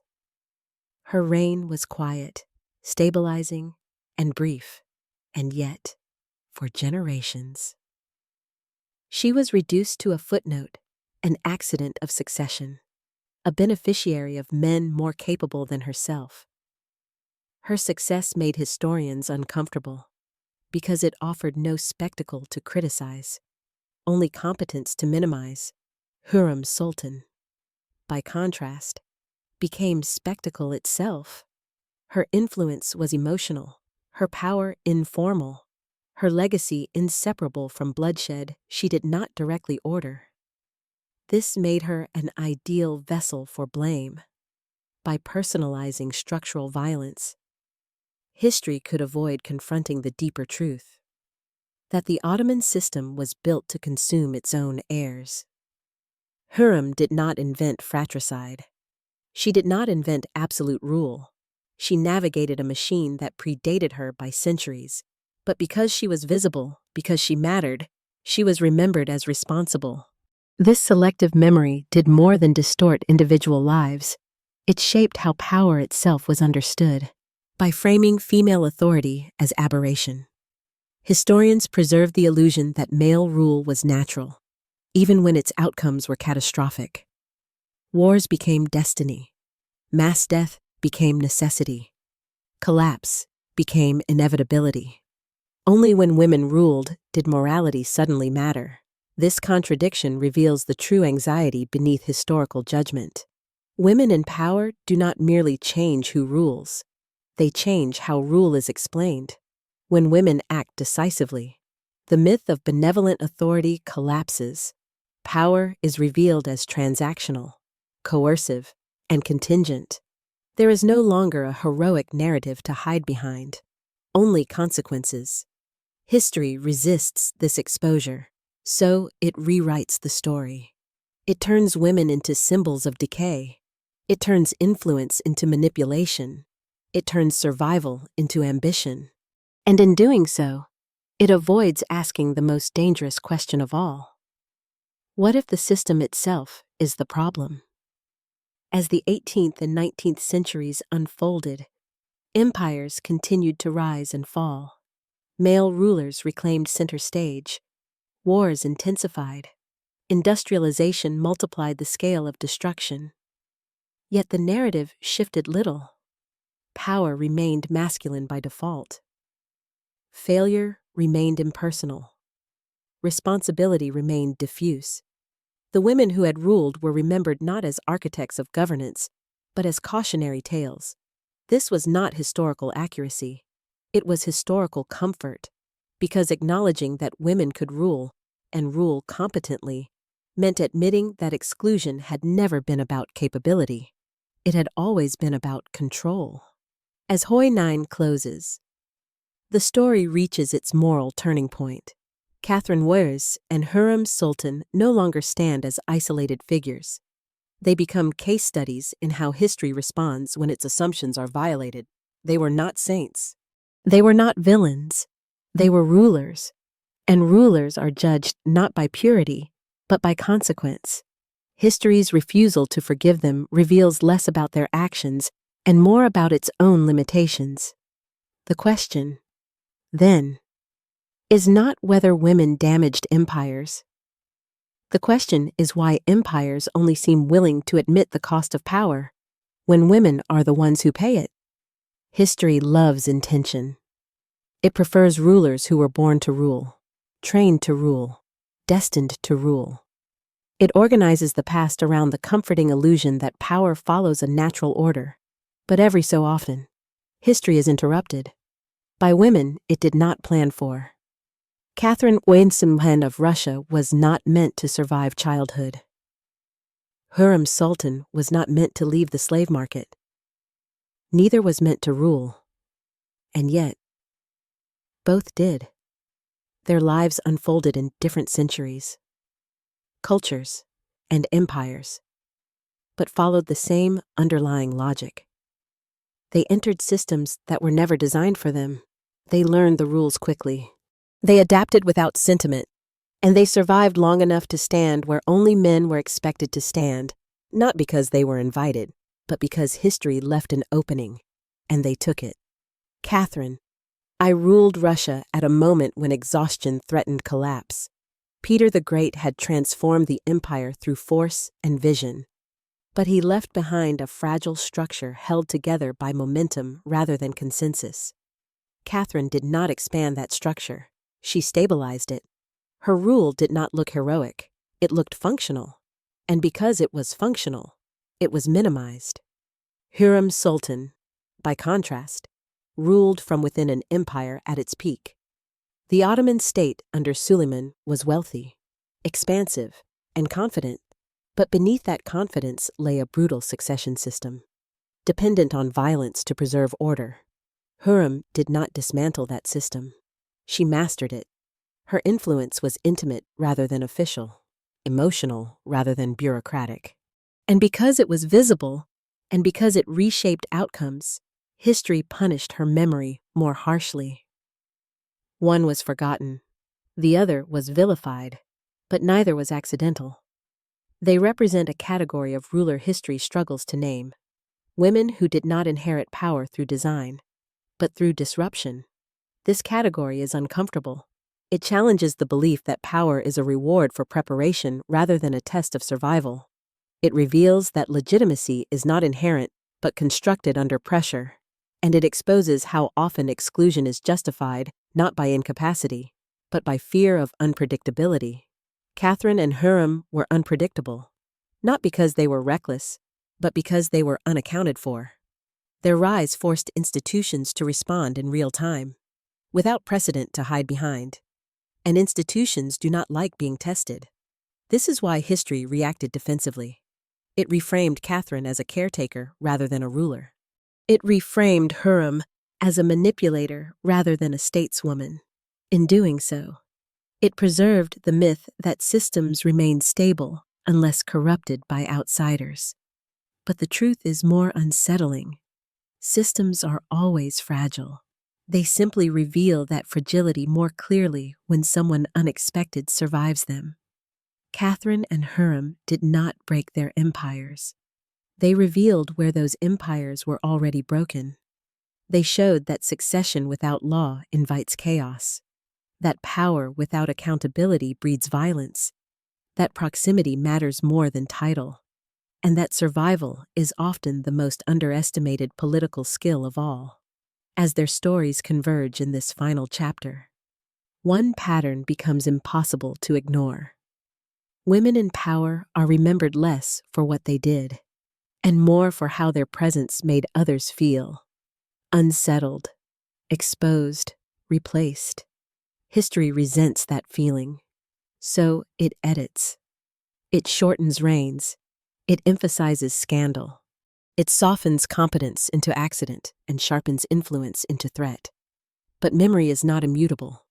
Each generation revisits the past with new questions, and the question that now hovers over Catherine Weiss and Hurrem Sultan is no longer should they have ruled. It is this: what does it say about power that they could? As Hoi Ten, Fan 1 closes, the story prepares to step fully out of chronology and into judgment, not the judgment history passed on these women, but the judgment their lives force us to pass on history itself. They were not exceptions to the rule. They were evidence that the rule was never natural to begin with. History is not written once. It is written, revised, corrected, and often defended. What we call the past is not a fixed record of events. It is a negotiation between memory and authority, between evidence and comfort. And nowhere is this negotiation more visible than in the way history remembers women who ruled, not what they did, but how their power felt. For centuries, the stories of Catherine I and Hurrem Sultan were shaped less by archives than by attitude. Chroniclers, diplomats, and later historians approached their lives with an assumption already in place, that women in power were anomalies requiring explanation. Explanation quickly became justification. Justification hardened into judgment. Catherine I was described as fortunate rather than capable. Her ascent was attributed to Menshikov's maneuvering, Peter's affection, or sheer accident. Her decisions were framed as continuations of male policy, her restraint as absence of vision. What these accounts avoided was the obvious question: if she were so incidental, why did the empire remain stable? The answer was inconvenient. Stability suggests competence. Competence suggests agency. And agency undermines the narrative that Catherine merely occupied space until real power returned. So her reign was shortened in memory, her influence blurred, her intent minimized. Hurrem Sultan faced the opposite distortion. Her influence was exaggerated, but in the wrong direction. She was remembered vividly, but selectively. Her charity was overshadowed by intrigue, her political acumen recast as manipulation, her survival reframed as ambition. When violence followed, causation was simplified. She became a symbol rather than a subject. This, too, was a strategy. By personalizing structural violence, history avoided examining the system that required it. Hurrem's alleged schemes became easier to discuss than the Ottoman practice of fratricide. Her intimacy with Suleiman became easier to criticize than an empire built on absolute authority. In both cases, memory served comfort. Male power could remain abstract, systemic, and forgivable. Female power had to be personal, emotional, and suspect. This imbalance shaped centuries of scholarship. Women were not asked whether their decisions worked. They were asked whether they should have been deciding at all.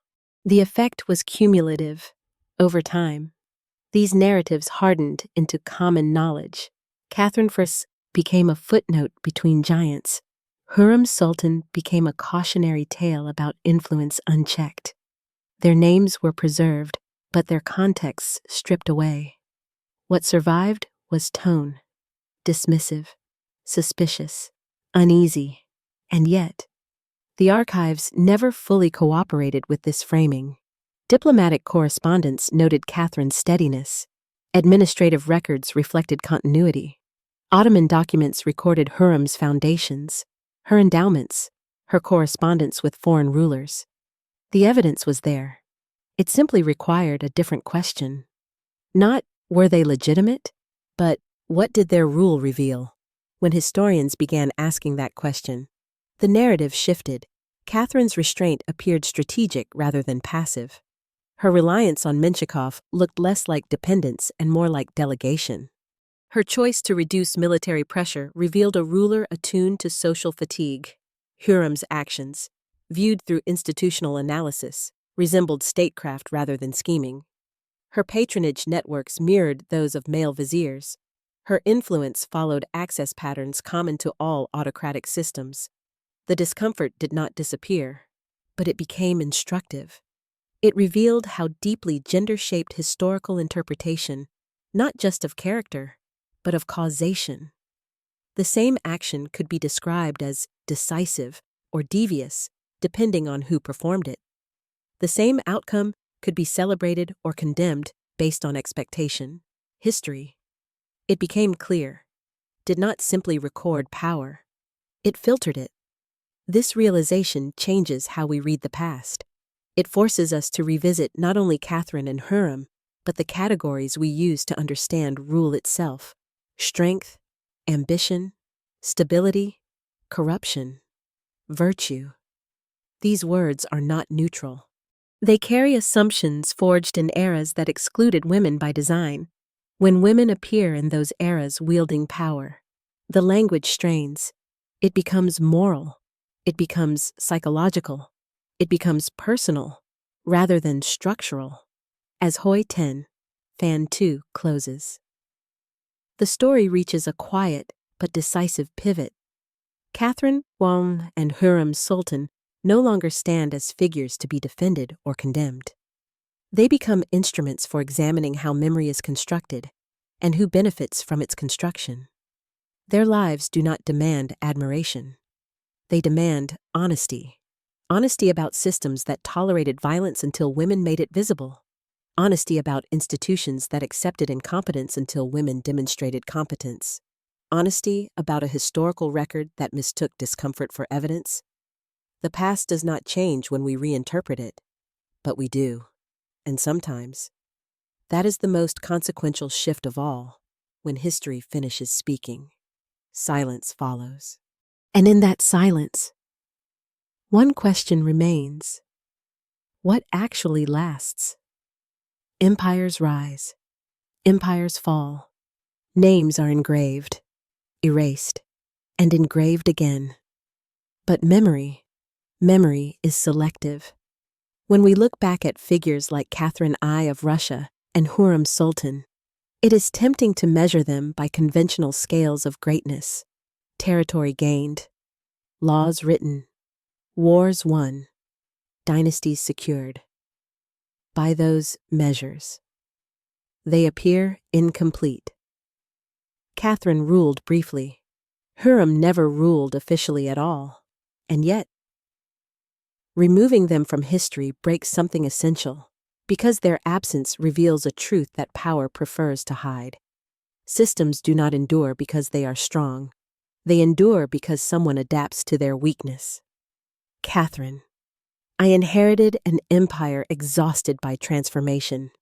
Peter the Great had bent Russia toward modernity with brute force, leaving behind momentum without balance.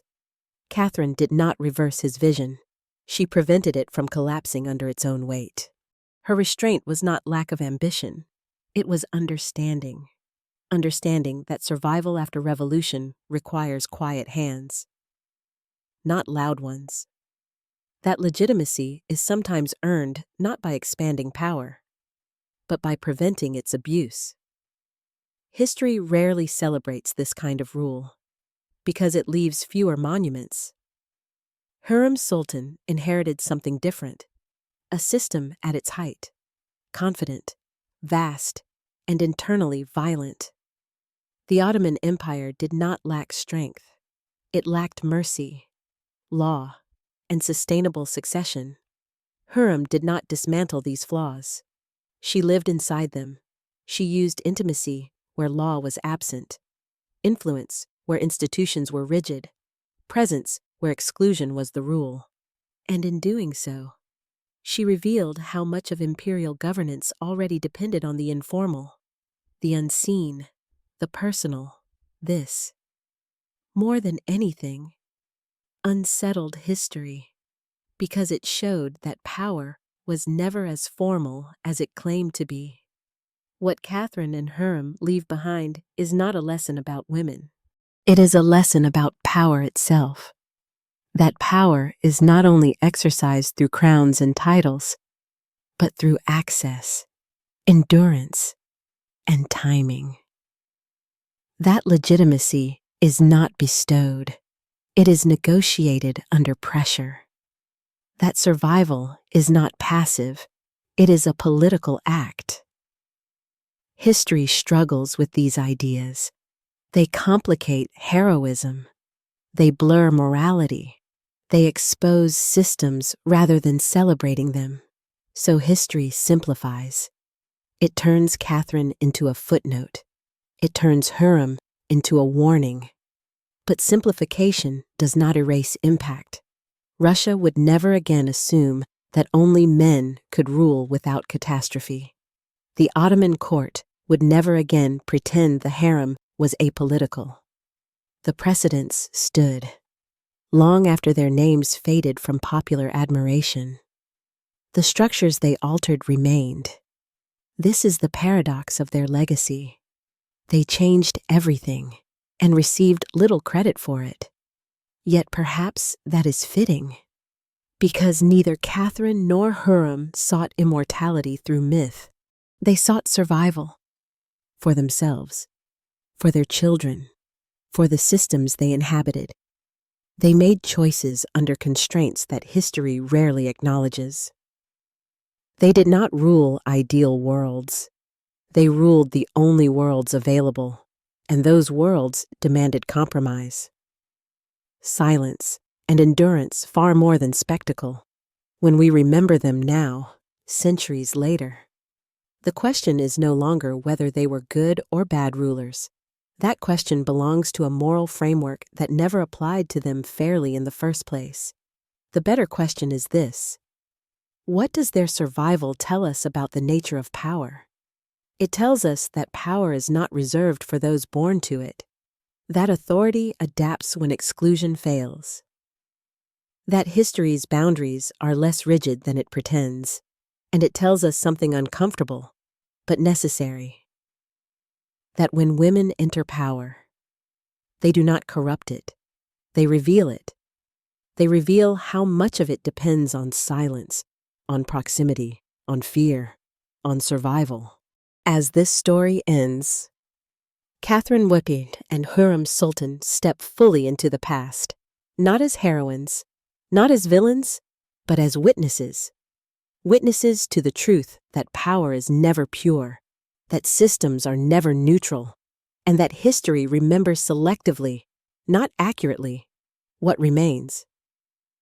Then is not judgment. What remains is understanding, and perhaps, if we listen closely enough, a warning that the next time history claims power belongs naturally to one kind of person, in one kind of body, under one kind of rule. We should remember how often history has been wrong, because it never planned for women like them, and yet it could not stop them from ruling.